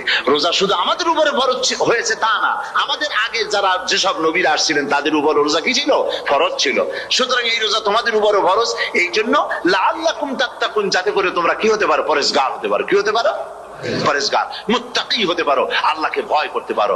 একমাত্র আল্লাহর ভয় মানুষকে ভালো বানাতে পারে। একটা মানুষ জান্নাতে যাওয়ার জন্য, জাহান্নাম থেকে বাঁচার জন্য একটা জিনিস, কয়টা জিনিস বলেন? একটি জিনিস যদি ভেতরে থাকে তাহলে সমস্ত গুনাহ থেকে বাঁচতে পারে। আর একটি জিনিস যদি না থাকে তাহলে এমন কোন কাজ নাই পৃথিবীতে যা সে করতে পারে না। সেই কাজটার নাম কি? তাকওয়া। সবাই বলেন কাজটার নাম কি? তাকওয়া। যদি ভেতরে আল্লাহ পাকের ভয় থাকে, রব্বুল আলামিন আমাকে দেখছেন, তিনি আমাকে শুনতেছেন, এই ভয় যদি অন্তঃকরণের ভিতরে থাকে, তাহলে এই লোকটি কোনো গুনাহের কাজ করতে পারবে না, মিথ্যা বলতে পারবে না, ওজনে কম দিতে পারবে না, খাদ্যে ভেজাল দিতে পারবে না, শয়তানি বদমাশি করতে পারবে না। আর যদি এই জিনিসটির অভাব থাকে, যদি তাকওয়া না থাকে, তাহলে সমস্ত অন্যায় কাজ সে করতে পারবে। এই জন্য আল্লাহ রাব্বুল আলামিন বলেন, রোজা এই জন্য দান করেছে যাতে করে, রোজার মাস এই জন্য দিলাম, লাআল্লাকুম তাত্তাকুন, তোমাদের ভিতরে তাকওয়ার সৃষ্টি হয়। এই ওয়াজ আমি আপনাদের সামনে অনেকবার করেছি। হযরত ওমর রাদিয়াল্লাহু তাআলা আনহু রাতের বেলায় ঘুরতে ঘুরতে দেখেন এক বাড়িতে আলো জ্বলছে, শেষ রাত। এই রাত্রে বাড়িতে আলো জ্বলে কেন? ভাবলেন কোন অসুখ বিসুখ হলো নাকি। তো উনি কাছে গেছেন, গিয়ে কান পেতে শুনতেছেন। বাড়ির মালিক বুড়ি তার যুবতী মেয়েকে ডেকে বলছে, মা ওঠো, তাড়াতাড়ি ওঠো। কেন? কয় যে সকাল তো হয়ে গেল, দুধ দই এনেছি, আমি দুধ এনে রাখছি, এখন তুমি পরিমাণ মতো সবটা পাত্রে পানি দিয়ে ভরে দাও, তাহলে ওজন বেশি হবে আর আমরা ভালো লাভ করতে পারবো। মেয়ে বলছে, মা তুমি বলো কি, এটা আমার দ্বারা সম্ভব না। কেন সম্ভব নয়? হযরত ওমর এক ফরমান জারি করেছেন, তিনি বলেছেন পানিতে দুধের মধ্যে পানি মিশাতে নিষেধ করেছেন। তাছাড়া রাসূল করিম সাল্লাল্লাহু আলাইহি ওয়াসাল্লাম খাদ্যদ্রব্যে ভেজাল দিতে নিষেধ করেছেন। কাজী হযরত ওমরের এই নির্দেশকে আমি অমান্য করতে পারবো না। হযরত ইউনূস আলাইহিস সালাম মাছের পেটের ভিতরে বসে যেই চিৎকার মেরেছিলেন কেউ শুনতে পায় নাই, পানির ভিতরে কেউ শোনে নাই, জমিনে কেউ শোনে নাই, অন্তরিক্ষেও কেউ শুনতে পায় নাই। আল্লাহ রাব্বুল আলামিন বলেন, আমি আরশের মালিক ইউনূসের চিৎকার আমি শুনেছি, শুধু শুনি নাই, জবাব দিয়ে দিয়েছি। ফাস্তাজাবনা লাহু ওয়া নাজ্জাইনাহু মিনাল গাম্মি ওয়া কাযালিকা নুনজিল মুমিনিন। আমি ইউনূসের ডাকের সাড়া দিয়া দিলাম, বিপদ থেকে বাঁচাই দিলাম। মাছের পেটের ভিতরে যন্ত্রণা শুরু হয়ে গেল, মাছ দেখলো বমি না করলে আর বাঁচবো না, এমন অবস্থা মাছের হয়ে গেল। মাছ পেটের ব্যথার জ্বালায় বেশি উঠলো, কেনারায় চলে গেল। ইউনূস আলাইহিস সালামকে বমি করে ফেলে দিল, মাছও বাঁচলো, ইউনূস আলাইহিস সালামও বাঁচলেন। আল্লাহ তাআলা বলেন, শুধু ইউনূস রে নয়, ওয়া কাযালিকা নুনজিল মুমিনিন, আমার মুমিন বান্দারা যদি বিপদে পড়ে, এরকম বিপদে যদি পড়ে যায় আর আমারে যদি ডাকে, আমি আল্লাহ রাব্বুল আলামিন এই বিপদ থেকে, যত বড় বিপদ হোক, আমি আল্লাহ বাঁচায় দেব। তা আল্লাহ বিপদ থেকে বাঁচাবেন। পৃথিবীতে মুসলমানদের চাইতে শান্তি প্রিয় আর কোন জাতি নাই, হতে পারে না। আলহামদুলিল্লাহ বলে। এখন আল্লাহ তাআলা বলছেন যে ফামান তাবিয়া হুদায়া ফালা খাউফুন আলাইহিম ওয়ালা হুম ইয়াহজানুন। প্রিয় ভাই সব, কোরআনের কথা বলতে গেলে রাতের পর রাত লেগে যায়, কারণ এক মহাসমুদ্র। এটা কি মহাসমুদ্র? কোরআন। এই কোরআন আল্লাহ তাআলা আমাদেরকে শুধু তেলাওয়াত করতে পাঠান নাই। আমাদের অভ্যাস হয়েছে যে খালি তেলাওয়াত করি, মুখস্থ করি। দেখেন না, রমজান মাস শেষ হয়ে গেলে পরে বন্ধু বান্ধব আত্মীয় স্বজন সব এক জায়গায় বসে এক একজন গল্প করে, ভাই আমার পুত্রবধূ 13 খতম, আমার বউ 7 খতম, আমার নাতনি 11 খতম, আর আমি এমনি খতম হয়ে গেছি। প্রিয় ভাই সব, আপনারা বলেন কোরআন শরীফকে এইভাবে শুধু খতম করার জন্য আসছে? আমি কিন্তু আপনাদের কোরআন শরীফ পড়া বা খতম করা নিষেধ করছি না। আমি উদ্দেশ্য বোঝাতে চাচ্ছি, আল্লাহ তাআলা এই কোরআনের জন্য নাজিল করেন নাই যে আমরা জ্বলবো আর পড়বো আর বুঝবো না। আচ্ছা ভাই, একটা বইয়ের নাম কোন তো পৃথিবীতে, একটা বইয়ের নাম আমাকে শোনান যে বইটা মানুষেরা না বুঝে পড়ে। পারবেন বলতে? পারবেন না। এমনকি আপনার ছোট্ট বাচ্চা কেজি 1, কেজি 2, কেজি 3 পড়ে, বা কি জানি করে নার্সারি গ্রুপে পড়ে, তারেও দেখবেন প্রত্যেকটা শব্দ বানান করিয়া অর্থ সহকারে বুঝে পড়ে। বলেন ঠিক কিনা? কিন্তু কপাল পোড়া মুসলমান জাতি একমাত্র মাজলুম কিতাব, আল্লাহর কিতাব কোরআন শরীফ পড়ে, অথচ কিছু বোঝে না। ঠিক কিনা? আমি যদি এখন জিজ্ঞেস করি যে আপনারা কোরআন বুঝে পড়তে পারেন কয়জন, হাত তোলেন। যদি বলি হাত কি কম বেশি উঠবে না কম উঠবে? সেই জন্য হাত উঠাইতে বললাম না। এটা আমাদের জন্য কপাল পোড়ার লক্ষণ। কি পোড়ার লক্ষণ? বিশ্বাস করুন ভাই, কোরআন শরীফ তাবিজ লেখার জন্য আসে নাই, কোরআন শরীফ ঝুলে আপনি পড়বেন এই জন্য আসে নাই। কোরআন আসছে তেলাওয়াত করবেন, বুঝবেন, আমল করবেন। হাদিস শরীফে এসেছে কোন সাহাবীর এক একটা সূরা শেষ করতে বছরের পর বছর চলে যেত।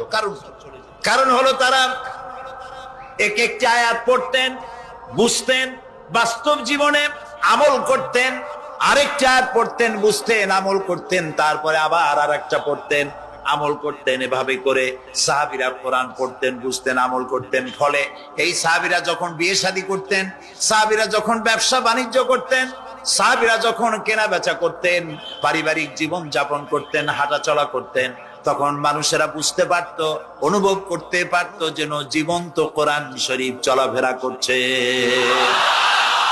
কোরআন যাদের কাছে, তাদের আমলের মধ্যে পরিবর্তন আসতে হবে। তো এরকম একটা বৈপ্লবিক কিতাব যাদের কাছে, তাদের তো আমলের মধ্যে পরিবর্তন আসবে। কি পরিবর্তন আসবে? এরা যদি ব্যবসায়ী হয়, ওজনে কম দেবে না। সুবহানাল্লাহ কবেন না? আর এখন আমরা যা করি, সুবহানাল্লাহ থুইয়া খালি নাউজুবিল্লাহ কোয়া দরকার, ঠিক কিনা ভাই? মুসলমানের চাইতে এত ওজনে কম দেওয়ার লোক আর আছে কিনা সন্দেহ। ওজনে দেবে কম, খাদ্যে দেবে ভেজাল, সাক্ষী দেবে তো মিথ্যা সাক্ষী দেবে, ওয়াদা খেলাপ করবে, আমানতের খেয়ানত করবে, এরপরে ধার করবে, টাকা শোধ করবে না। ছেলে দিয়ে বলবে, বলো আব্বা বাড়ি নেই। এখন সে যাই আর যে টাকা চাইতে আসছে তারা বলে যে আব্বা বলছেন, আব্বা নাকি বাড়ি নেই। বুঝতে পারছেন কথা? এই হলো মুসলমান। নাউজুবিল্লাহ কোন। এই জন্য আল্লাহ তাআলা নবী বলেছেন, ওয়ামান আমেলা বিহি উজরা, যে ব্যক্তি কোরআন পড়বে, আমল করবে, আল্লাহ তাকে পুরস্কার দিবেন। কোথায় কোথায় দেবেন কোন তো? দুই জায়গায় দেবে, ইহকালেও দেবে, বড়কালেও দিবে। দুনিয়ার পুরস্কারটা কি? দুনিয়ার পুরস্কারটা হলো যে চিন্তা থাকবে না, আর কোনো ভয় থাকবে না। ভয় থাকবে না কিসের? ভয় থাকবে না যেই সমাজে কোরআন মানা হবে, যেই সমাজের আইনের উৎস হবে কোরআন, ওই সমাজের মধ্যে চুরি, ডাকাতি, জেনা, ব্যভিচার, হত্যা, ধর্ষণ থাকবে না। কাজী ভীতি শূন্য, সমৃদ্ধিপূর্ণ, নিরাপত্তাপূর্ণ একটি সুন্দর সমাজ উপহার দেবে এই কোরআন। সুবহানাল্লাহ।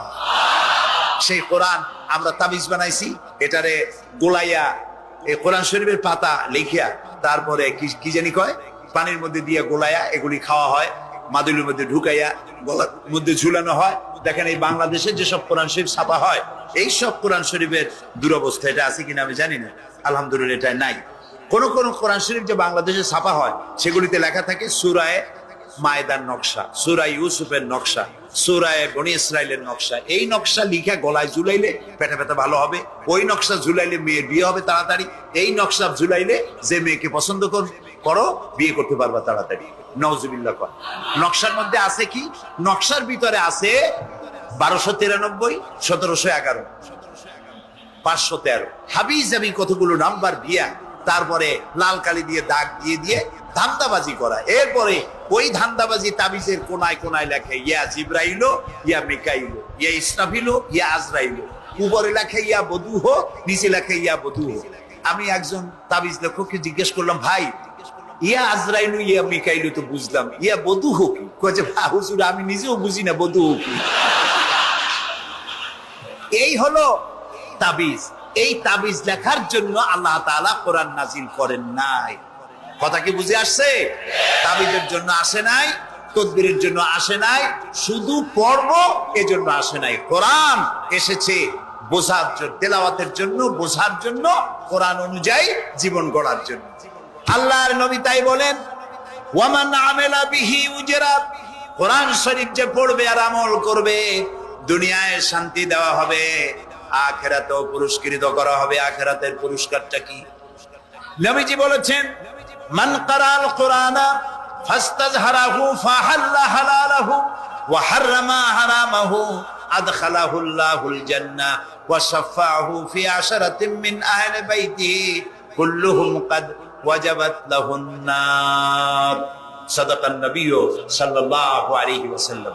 নবী করিম সাল্লাল্লাহু আলাইহি ওয়াসাল্লাম বলেছেন, যে ব্যক্তি কোরআন পড়লো, বুঝলো, আর কোরআনের হালালকে হালাল জেনে চললো, হারাম থেকে বিরত থাকলো, আর কোরআনের আইনকে প্রতিষ্ঠিত করার আন্দোলনে শরীক হলো, সুবহানাল্লাহ, এরকম লোককে আল্লাহ তাআলা কিয়ামতের দিন জান্নাত দান করবেন। সুবহানাল্লাহ। ওয়ামান আমিলা বিহি উজরা ওয়ামান হাকামা বিহি আদালা। এই কোরআন শরীফ দিয়ে যে বিচার করবে, আল্লাহ তাআলা বলছেন সেই করবে কেবলমাত্র জাস্টিস, ইনসাফ কায়েম করতে পারবে, যে কোরআন দিয়ে বিচার ফয়সালা করবে। আমাদের দেশে এই যে কোর্ট কাছারি আদালত আছে, এই কোর্ট কাছারি আদালতগুলি কোরআন দিয়ে যদি বিচার করতেন সেটা ইনসাফ হতো। যেহেতু ইনসাফ, আল্লাহর চাইতে ইনসাফগার আর কেউ নাই। আছে কি বলেন? নাই। এখানে ধরুন একজন মানুষ যদি একজনের একটা ঠ্যাং ভাঙ্গে ফেলাই দিল, তাহলে বিচার কি হবে? ব্রিটিশ ল যেটা আছে, বাংলাদেশ পেনাল কোড যেটা আছে, এই পেনাল কোডে বলা হবে যে সলিমউদ্দিন ঠ্যাং ভাঙছে বসিরউদ্দিন, যে ভাঙছে তার জন্য শাস্তি এই হবে 6 মাসের জেল, 2000 টাকা জরিমানা করে দিব। এখন আপনি বলেন বিচার মাপে কি দিয়া?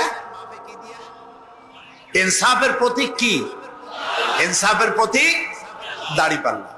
এই দাড়িপাল্লায় এখন আপনি ওজন দেন ইনসাফ। ঠ্যাং ভাঙছে কার? সলিমউদ্দিন, তার ভাঙ্গা ঠ্যাং এক পাশে থর, এক পাল্লা।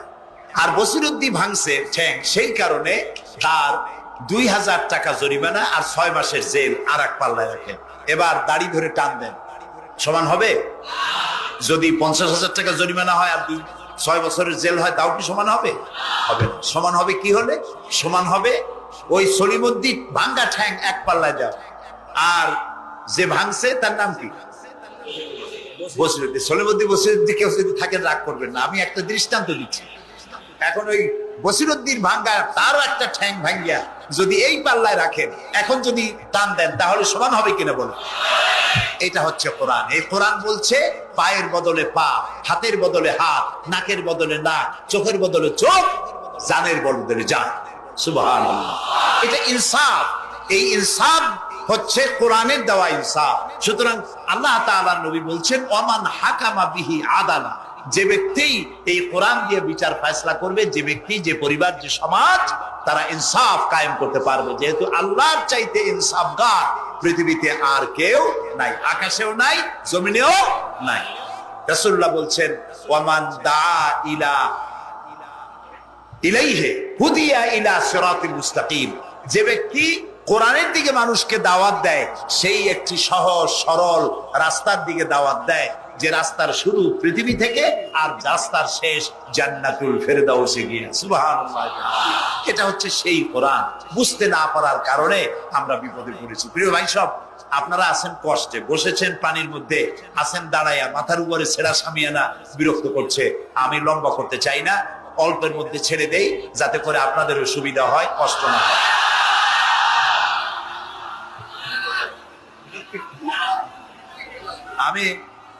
তবুও আমি খুব লম্বা করবো না, অল্পতে আমরা যাতে বুঝতে পারি এরকম একটু কথা আমি বলতে চাই, একটু বলি।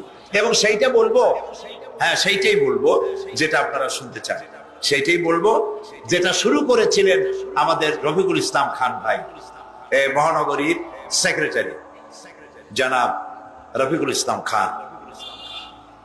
আল্লাহ তাআলা ওনার প্রতি রহম করুন, আমরা বলি আমিন। এবং আমার বক্তৃতার পরে আমরা আমাদের সম্মানিত অ্যাসিস্ট্যান্ট সেক্রেটারি জেনারেলের কিছু কথা আমরা শুনবো ইনশাআল্লাহ। তো আমি ওই আয়াতটা দিয়েই কথা বলি। আল্লাহ তাআলা বলছেন ইয়া আইয়ুহাল্লাযীনা আমানু হাল আদুল্লুকুম আলা তিজারাতিন তুনজিকুম মিন আযাবিন আলীম تؤمنون بالله ورسوله وتجاهدون في سبيل الله بأموالكم وأنفسكم ذلكم خير لكم إن كنتم تعلمون। হে বিশ্বাসীরা, তোমরা যারা ঈমান এনেছো শোনো। হাল আদুল্লুকুম আলা তিজারাতিন, আমি কি তোমাদেরকে এমন একটি ব্যবসার কথা বলবো না, যে ব্যবসায় তোমাদেরকে জাহান্নামের কঠিন শাস্তি থেকে তোমাদেরকে রক্ষা করবে? এমন একটি ব্যবসার কথা বলবো না? তার মানে অবশ্যই এরকম একটা ব্যবসার কথা আমি তোমাদের বলবো, যে ব্যবসা তোমাদেরকে জাহান্নামের কঠিন শাস্তি থেকে বাঁচায় দেবে। সুবহানাল্লাহ বলি। জাহান্নাম থেকে বাঁচাবার জন্য ব্যবসা শিখাচ্ছেন কে? আল্লাহ। এবার দেখেন, ব্যবসা এটা করলে লাভও আছে, নোকসানও আছে, ঠিক না? বলেন আছে কিনা? লস এন্ড প্রফিট এর মধ্যে থাকবে। কিন্তু আল্লাহ রাব্বুল আলামিন বলেন, আমার সঙ্গে যে ব্যবসা করবে ওই ব্যবসাটা হচ্ছে তিজারাতান লান তাবুর। আমার সাথে যে ব্যবসাটা করবা এই ব্যবসায় কোনো নোকসান নাই, শুধু লাভ লাভ আর লাভ। কে বলতেছে এরকম একটা ব্যবসা করবেন? আমি জানি আমরা লাভের ব্যাপারে খুব আছি, নোকসানে আমরা কেউ নাই। মানুষ লেখাপড়া জানুক আর না জানুক, লাভ যেখানে সেখানে মানুষ ছাপ দেয় তাড়াতাড়ি। ওই যে বলে না যে এই হিসাব না জানলে কি হবে, কম দিলে টের পায়। আমরা লাভ খুব ভালোই বুঝি, এই জন্য এটা কোরআনও নয় হাদিসও নয়, একটু রূপক কথা। এক ব্যবসায়ী নেকে কিয়ামতের দিন হাজির করা হবে, ফেরেশতা তাকে বলবে যে আল্লাহর বান্দা, তোমার পাপ আর পুণ্য, নেক আর বদ এই দুটি সমান সমান হয়ে গেছে, 50-50। এখন কোন জায়গায় যাবা, কম বেহেশতে যাবা না দোজখে যাবা? ব্যবসায়ী লোকটা কিছু জানে না, সে কয় যে ফেরেশতা ভাই, আমি তো দোজখে চিনি না, বেহেশতেও চিনি না, সারা জীবন ব্যবসা করছি, যে জায়গায় গেলে আমার 2 টাকা লাভ হয় ওইখানে আমার পাঠাবো। মানুষ লাভ খুব ভালো বোঝে এবং লাভের দিকে মানুষ ঝোঁকে বেশি। এই জন্য আল্লাহ তাআলা বলছেন, হাল আদুল্লুকুম আলা তিজারাতিন তুনজিকুম মিন আযাবিন আলিম, যেটা লাভ আর লাভ। আমার সাথে ব্যবসা করো, শুধু লাভ হবে। তো এই ব্যবসার মধ্যে পুঁজি হলো 3টা। ব্যবসার মধ্যে পুঁজি কয়টা? 3টা। আল্লাহ রাব্বুল আলামিন বলেন, তুমিনুনা বিল্লাহি ওয়া রাসূলিহি ওয়া তুজাহিদুনা ফি সাবিলিল্লাহ। 3টি পুঁজি। একটি হলো আল্লাহর প্রতি ঈমান, রাসূলের প্রতি ঈমান এবং আল্লাহর রাস্তায় জিহাদ করা, মাল দিয়া জান দিয়া। এই কয়টা হলো? 3টা। চলুন এই 3টি কথার ব্যাখ্যা করে তারপরে মোনাজাত করব সংক্ষেপে, যেন আমরা আল্লাহর সাথে ব্যবসাটা শুরু করতে পারি আজকে থেকেই। আল্লাহ যেন তৌফিক দেন, বলেন আমিন। 1 নম্বর হচ্ছে তুমিনুনা বিল্লাহ, আল্লাহর প্রতি বিশ্বাস, আল্লাহর প্রতি ঈমান, বলেন আল্লাহর প্রতি ঈমান। এখন আপনারা বলবেন যে এটা তো কোনো নতুন কথা হলো না, আল্লাহর প্রতি ঈমান আনছি, যদি ঈমানই না থাকতো তাহলে কি বৃষ্টির মধ্যে এই পানির মধ্যে আমরা কি বসে থাকতাম? 100% সত্য কথা। ঈমান না থাকলে কেউ আসতেন না, আর এই পানির মধ্যে, ঝড়ের মধ্যে বাঁশ ভাঙ্গে মাথায় পড়তে পারে এই ঝুঁকি নিয়ে বসতেন না। ঠিক কিনা ভাই? আমরা সবাই ঈমানদার। তবে আল্লাহর উপর ঈমান আনতে হলে 4টি শর্ত লাগে। কয়টি শর্ত? 4টি শর্ত ফুলফিল করলে আল্লাহর উপর ঈমান এনেছি বলে প্রমাণিত হবে, নইলে আল্লাহ আছে একথা নুরা পাগলাও বলছে। নুরা পাগলার বলা আর আপনার আমার বলা এটা তো এক হওয়ার কথা না, ঠিক কিনা বলেন? তা আল্লাহর উপর ঈমান আনতে হলে শর্ত কয়টা? 4টে। 1 নম্বরের শর্ত হলো আল্লাহর জাত সম্পর্কে স্বীকার করে নেওয়া, আল্লাহর অস্তিত্ব, আল্লাহ আছেন এটা মেনে নেওয়া। তো আল্লাহ আছেন এ ব্যাপারে আমাদের কোনো দ্বিমত নেই, ঠিক না? এবং কোরআনে কারীমের ছোট্ট একটি সূরায় আল্লাহ তাআলা তার নিজের জাত সম্পর্কে এভাবে বলেছেন, কুল হুয়াল্লাহু আহাদ। আমরা জানি না এই সূরা? পড়েন, কুল হুয়াল্লাহু আহাদ আল্লাহুস সামাদ লাম ইয়ালিদ ওয়া লাম ইউলাদ ওয়া লাম ইয়াকুল লাহু কুফুয়ান আহাদ। আল্লাহ তাআলা বলেন, বলো হে নবী আপনি বলুন, আল্লাহ এক এবং একক, তিনি কারো মুখাপেক্ষী নন, তিনি কাউকে জন্ম দেন নাই, তাকেও কেউ জন্ম দেয় নাই। দুনিয়া, এই আকাশে এবং জমিনে তার সমকক্ষ কেউ নাই। তিনি এক, তিনি একক, তিনি ছিলেন, তিনি আছেন এবং তিনি থাকবেন। লাইসা কামিসলিহি শাইউন, তার মতো কেউ নাই। তবে প্রশ্ন ওঠে, আল্লাহ আছেন কোথায়?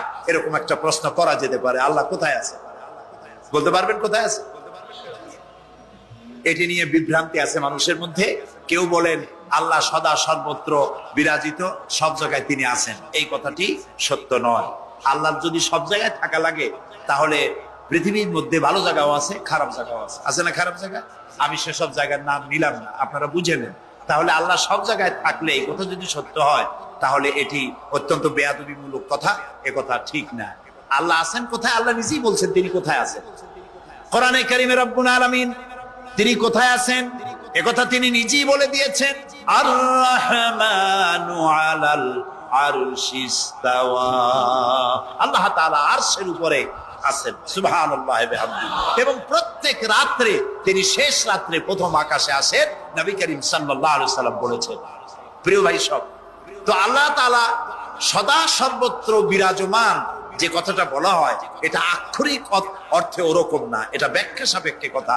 আল্লাহ সদা সর্বত্র সব জায়গা সম্পর্কে ওয়াকিফাল, তিনি সব জানেন, সব দেখেন। তিনি সামিউন, তিনি বাসিরুন, তিনি দেখতে পান, তিনি শুনতে পান।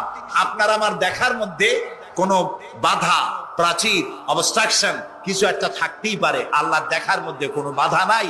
অন্ধকার রাতেও দেখেন, কুয়াশাচ্ছন্ন হলেও দেখেন, মেঘের মধ্যেও দেখেন, তার দেখায় কোনো বাধা নাই, তার শোনায় কোনো বাধা নাই।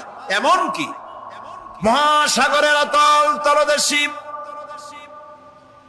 ছোট্ট পাথরের গায়ে লাগানো একটি ছোট্ট পোকা, যাকে মাইক্রোস্কোপ যন্ত্র ছাড়া দেখা যায় না, এমন ছোট্ট সূক্ষ্ম একটি পোকাও যদি, ক্ষুদ্র একটি পোকাও যদি পেটের জ্বালায় অথবা ক্ষুধার জ্বালায় চিৎকার বাড়ে, কেউ শুনতে পায় না।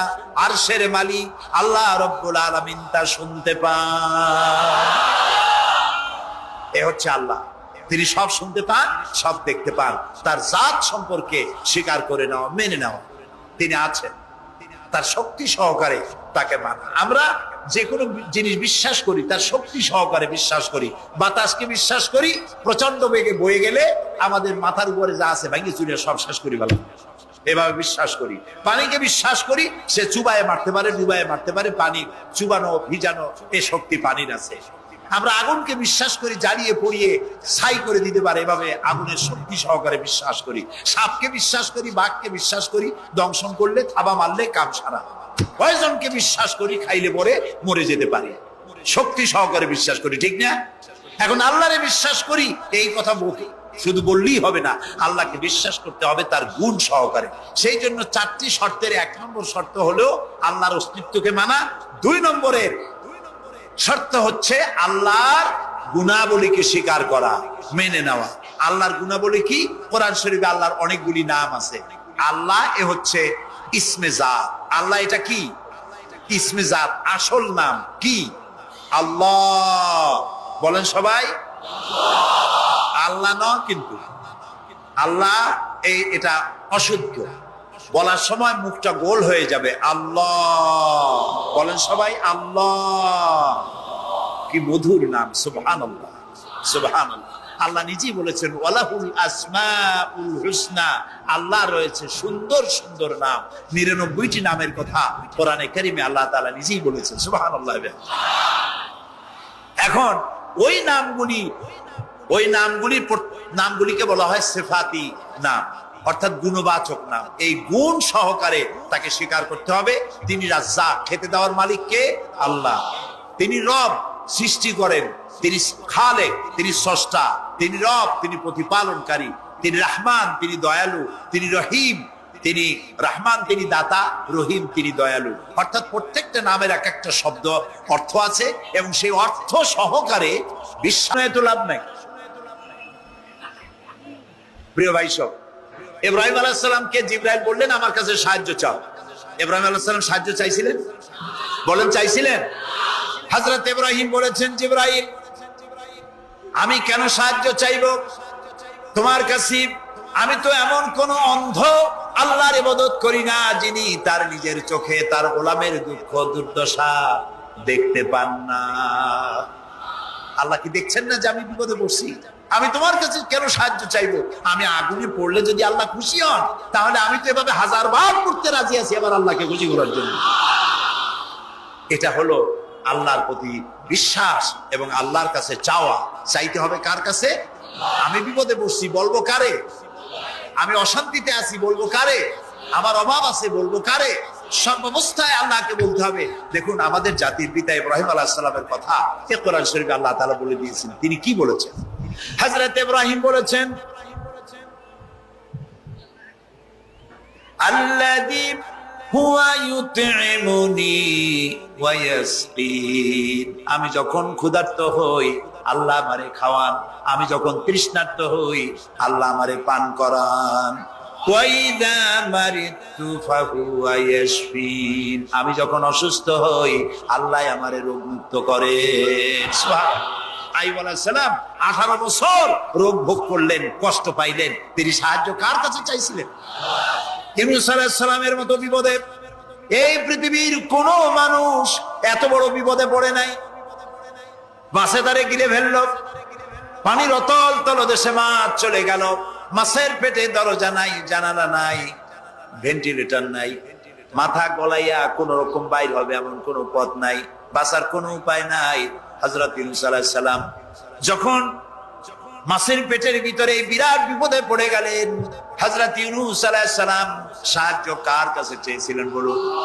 তিনি বললেন, আল্লাহ তাআলা তার ঘটনা কোরআন শরীফের মধ্যে এভাবে বর্ণনা করেছেন, ওয়াযান্নুন ইয যাহাবা মুগাদিবান ফাযান্না আল্লান নাকদিরা আলাইহি ফানাদা ফি যুলুমাতি আন লা ইলাহা ইল্লা আনতা সুবহানাকা ইন্নী কুনতু মিনাজ জালিমিন। আল্লাহ শোনাচ্ছেন, ও পৃথিবীর মানুষেরা শোনো, ইউনূসকে যখন মাছে গিলে ফেললো, সে তখন ত্রিবিধ ফানাদা ফি যুলুমাত জমায় কাসির, ত্রিবিধ অন্ধকারের ভেতর থেকে তিনি চিৎকার মারলেন। রাতের অন্ধকার, মাছের পেটের অন্ধকার, পানির অন্ধকার, এই ত্রিবিধ অন্ধকারের মধ্য থেকে ইউনূস আলাইহিস সালাম চিৎকার মারলেন, লা ইলাহা ইল্লা আনতা, আয় আল্লাহ তুমি ছাড়া কোনো ইলাহা নাই, সুবহানাকা, আমি তোমার প্রশংসা করছি। আয় আল্লাহ তাআলা, আমি আমার নফসের উপরে জুলম করেছি, আমার উপরে আমি জুলম করেছি। আল্লাহ তাআলা এই চিৎকার শুনেছেন? হযরত ইউনূস আলাইহিস সালাম মাছের পেটের ভিতরে বসে যেই চিৎকার মেরেছিলেন কেউ শুনতে পায় নাই, পানির ভিতরে কেউ শোনে নাই, জমিনে কেউ শোনে নাই, অন্তরিক্ষেও কেউ শুনতে পায় নাই।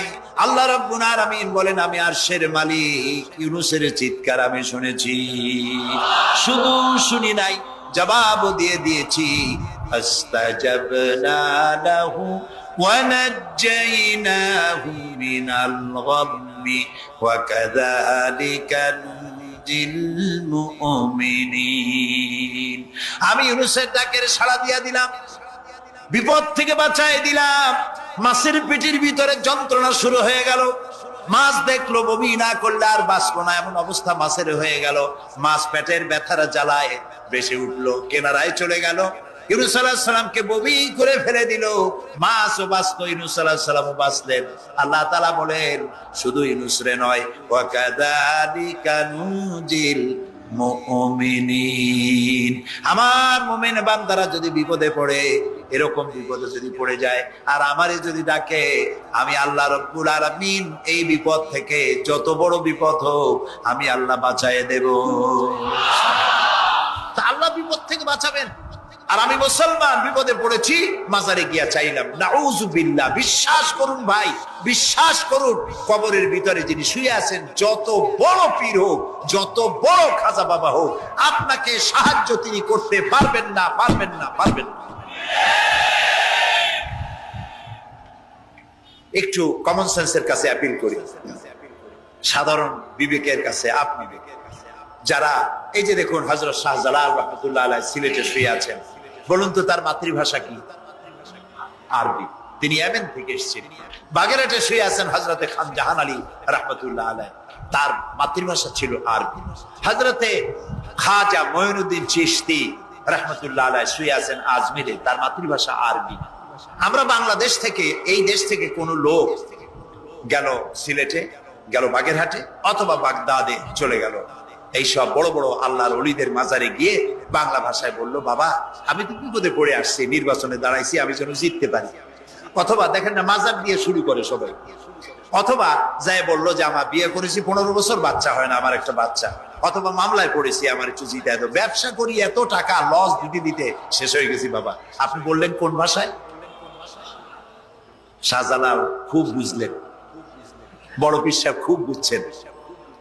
তাহলে আপনার 1 নম্বর ফায়ার মিস হয়ে গেল, মিস ফায়ার। আচ্ছা, 2 নম্বর কথা হলো, যার কাছে আপনি চাইলেন তিনি ওখানে ঘুমন্ত আছেন না চেতনা আছেন, এ ব্যাপারে আপনার কোনো গ্যারান্টি আছে, নিশ্চয়তা আছে? আপনি যখন দোয়া করতেছিলেন তখন উনি চেতনা না ঘুমে? যদি ঘুমায় থাকেন তাহলে 2 নম্বর মিস ফায়ার। আপনি যা চিল্লাইলেন উনি কিছুই শুনলো না।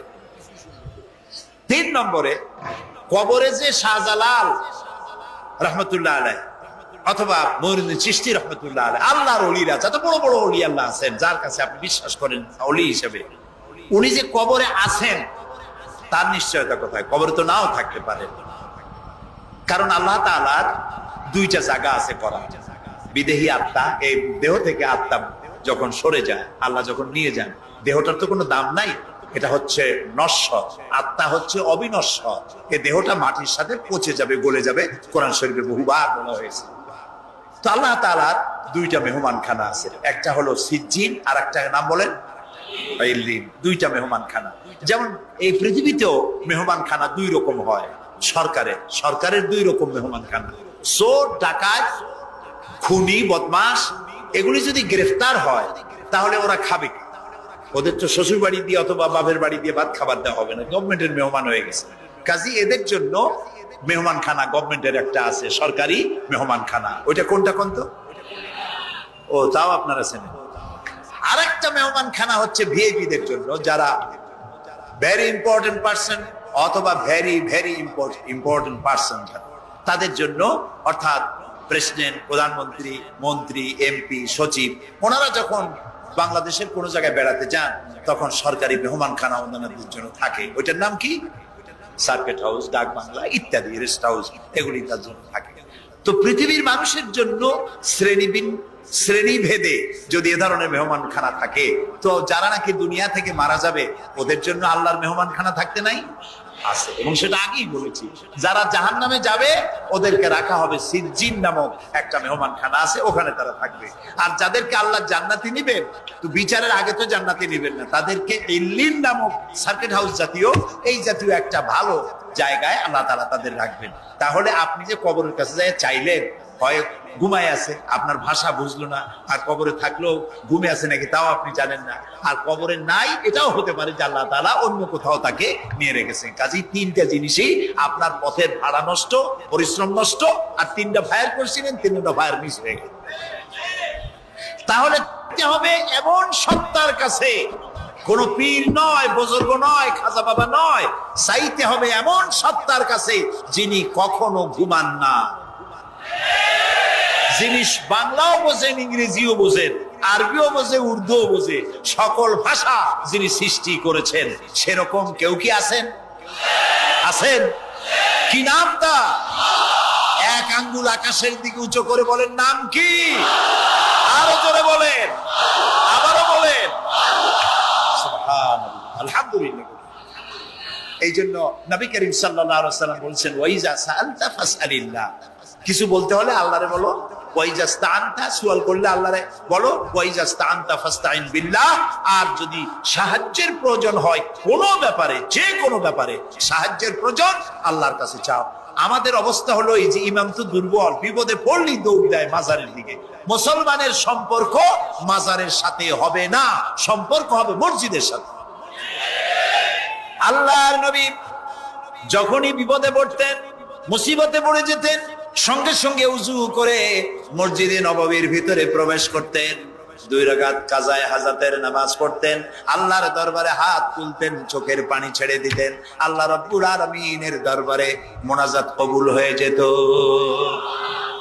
নবীজি আমাদেরকে উপদেশ দিয়েছেন, বিপদে যদি পড়ো, মুসিবতে যদি পড়ে যাও, ওযু করো, মসজিদের ভিতরে ঢুকে যাও, কাজায়ে হাজাতের নামাজ পড়ো, আর সেজদায় পড়ে চোখের পানি দিয়া, গাল ভিজানো নয়, চোখের পানি দিয়া যায় নামাজ ভিজিয়ে দাও, আর আল্লাহর কাছে প্রার্থনা করো, কাঁদতে থাকো রব্বুল আলামিন। আল্লাহর নবী বলেছেন, বান্দা যদি গুনাহ মাফির জন্য গুনাহ করেছে, লজ্জায় অনুতপ্ত হয়ে অনুশোচনা করে বান্দা যখন কাঁদতে থাকে, চোখের পানি নাকের অর্ধেক আসতে না আসতে আল্লাহ রব্বুল আলামিন বান্দারে মাফ করে দেন। বিশেষ করে বুড়া মানুষ, আমাদের মধ্যে 2 শ্রেণীর লোক আছে, যুবক আর বৃদ্ধ। মাহফিলগুলিতে আল্লাহর মেহেরবানি যুবকেরা অনেক বেশি আসে, আলহামদুলিল্লাহ বলেন। এরকম আসতে বললেন কেন? আপনি তাকায় দেখেন, ডানে বায় তাকান, ডানে বায় তাকান, দাড়ি পাকা কয়জন আছে দেখেন। 2%, 3%, or 5% দাড়ি পাকা হতে পারে। 95% যুবক আর যুবক। সুবহানাল্লাহ, আলহামদুলিল্লাহ।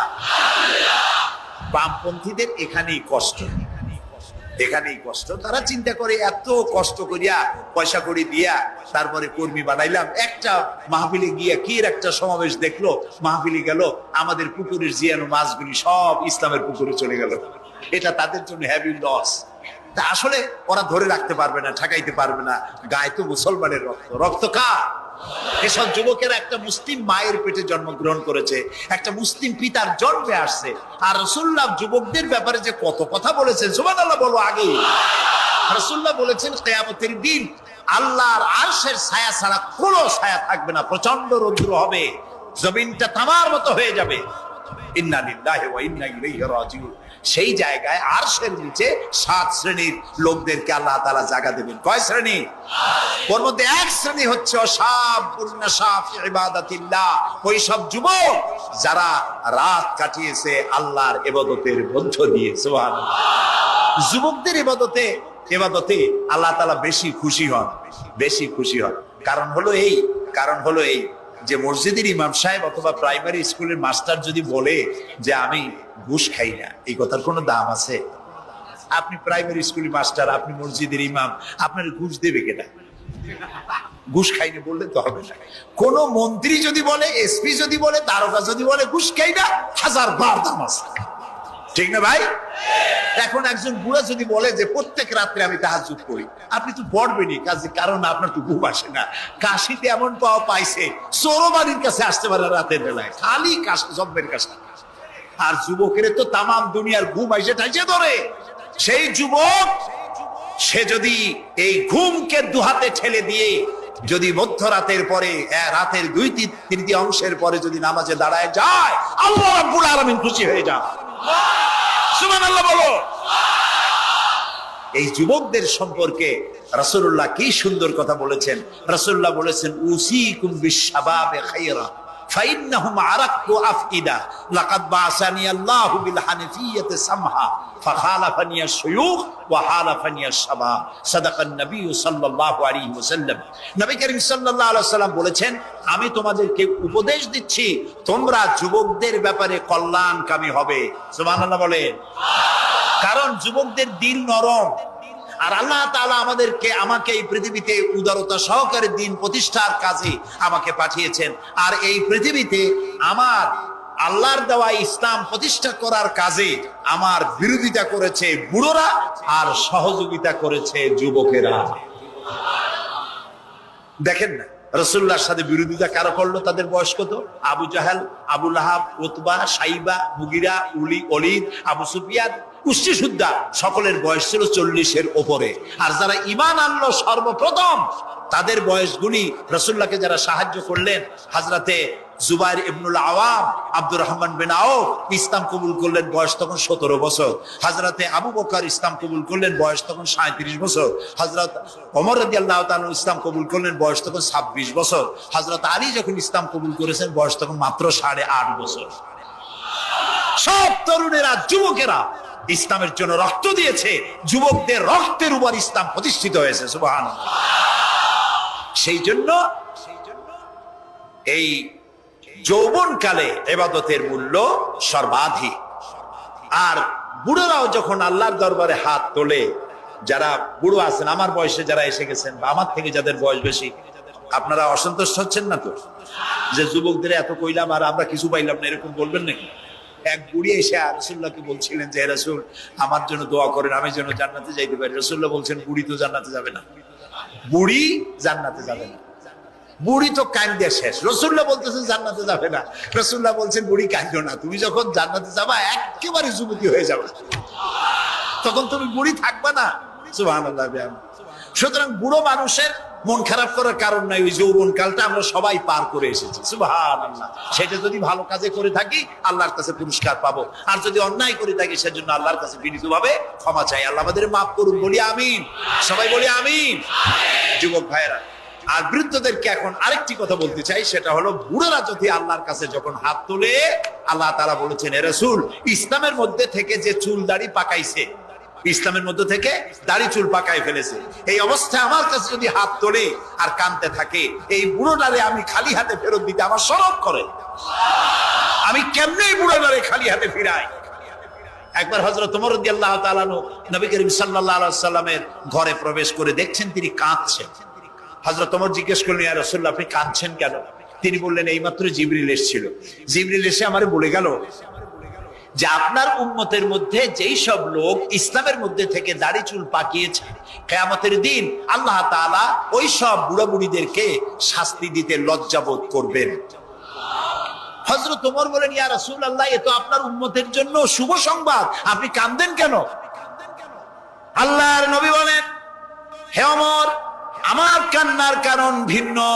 আমার কান্নার কারণ হচ্ছে আমার লজ্জা করে, আমার লজ্জার অনুভূতিতে আঘাত লাগে এই ব্যাপারে যখন আমি চিন্তা করি যে আল্লাহ রাব্বুল আলামিন যেই বুড়াদেরকে কিয়ামতের দিন শাস্তি দিতে লজ্জা বোধ করবেন, সেই বৃদ্ধ মানুষগুলো আল্লাহর সাথে নাফরমানি করতে লজ্জা বোধ করে না।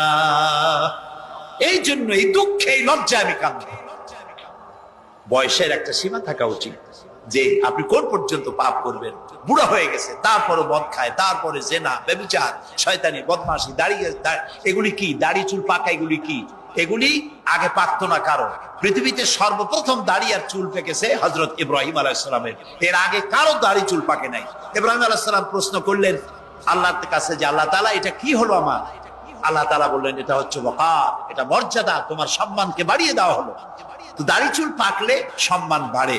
এই দাড়ি চুল পাকলো, এগুলি সিগন্যাল, সংকেত। দাড়ি পাকছে, সংকেত দেওয়া হলো তুমি কিন্তু বয়সের প্রান্তে এসেছো। চোখে কম দেখো, আর একটা সিগন্যাল, মৌতের আর একটা সিগন্যাল। খাইয়া হজম করতে পারো না, আর একটা সিগন্যাল।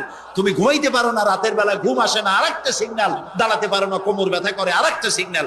একটার পর একটা সিগন্যাল আসতেছে, 1 নম্বর, 2 নম্বর, ডেঞ্জার সিগন্যাল নাম্বার 10। তারপরে হুঁশ হয় না মানুষের। নাউযুবিল্লাহি মিন যালিক। আল্লাহ তাআলা আমাদের হুঁশে আসার তৌফিক দান করুন, আমরা বলি আমিন।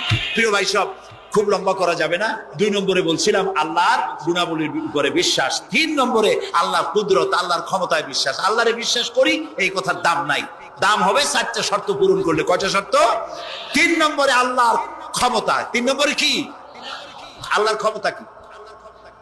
আল্লাহর ক্ষমতা হচ্ছে রাতকে দিন বানান, দিনকে রাত বানান, জীবিতকে মৃত্যু করেন, মৃত্যুর ভিতর থেকে জীবন দান করেন, সাগরকে নগর বানান, নগরকে সাগর বানান। তিনি মরুভূমিতে ঝর্ণা, মরুভূমির ভিতরে পানির প্রস্রবণ চালু করে দিতে পারেন, মরা গাছে ফুল ফুটাই দিতে পারেন। শুধু 2টা অক্ষর কুন বলেন হও, আর সঙ্গে সঙ্গে হয়ে যায়। আল্লাহ তাআলা বলেছেন ফাআলুন লিমা ইউরিদ, যা খুশি তিনি তাই করতে পারেন। সুবহানাল্লাহ বলে। এই মাত্র কয়েক মাস আগে সুনামি। কি হয়েছিল? এইটা যদি হয় সুনামি, তাহলে কুনামি কি আল্লাহ জানে। সুনামি হইল মালয়েশিয়া, ইন্দোনেশিয়া, মালদ্বীপ, শ্রীলঙ্কা, ইন্ডিয়া, থাইল্যান্ড, এই উপকূলীয় এলাকায় সুনামি। মাত্র 1.5 মিনিট। 1.5 মিনিটের সুনামিতে জল কম্পন আর পানি কম্পনে 2.5 লক্ষ মানুষ শেষ, আর 1 লক্ষ মানুষের কোনো খোঁজ নাই। প্রায় 3.5 থেকে 4 লক্ষ মানুষ দুনিয়া থেকে বিদায় হয়ে গেল 1.5 মিনিটের মধ্যে।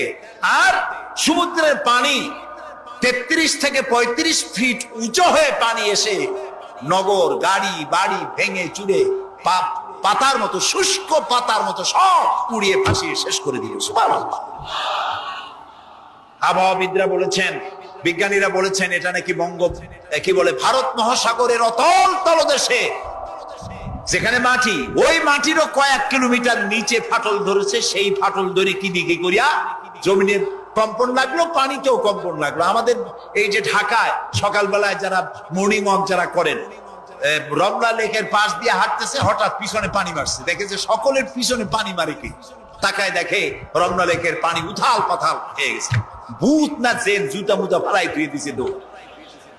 পানির মধ্যে যে কম্পনটা বাংলাদেশে হলো, এই কম্পনটা যদি মাটিতে হতো, তাহলে এই অপরিকল্পিত বানানো শহর ভেঙ্গে চুরে ভর্তা হয়ে যেত। আল্লাহ শুকরিয়া আদায় করি যে আল্লাহ তাআলা দয়া করে আমাদের গরিব দেশটাকে হেফাজত করেছেন। বলেন আমিন। আল্লাহ তাআলা, আমরা পাপী, আমরা হাজারবার স্বীকার করি আমরা পাপী, আমরা গুনাহগার, আমরা অপদর্থ, আমরা অযোগ্য তোমার বান্দা হওয়ার। তুমি এই গরিব মুসলমানদের এই দেশটাকে দয়া করে আসমান এবং জমিনি সব বালা ও মুসিবত থেকে হেফাজত করো আল্লাহ তাআলা। প্রিয় ভাই সব, আল্লাহ তাআলার ক্ষমতাকে বিশ্বাস করতে হবে। আর 4 নম্বরে আল্লাহর হুকুম এবং আহকামকে মানতে হবে, আল্লাহর আদেশ আর নিষেধ মানতে হবে,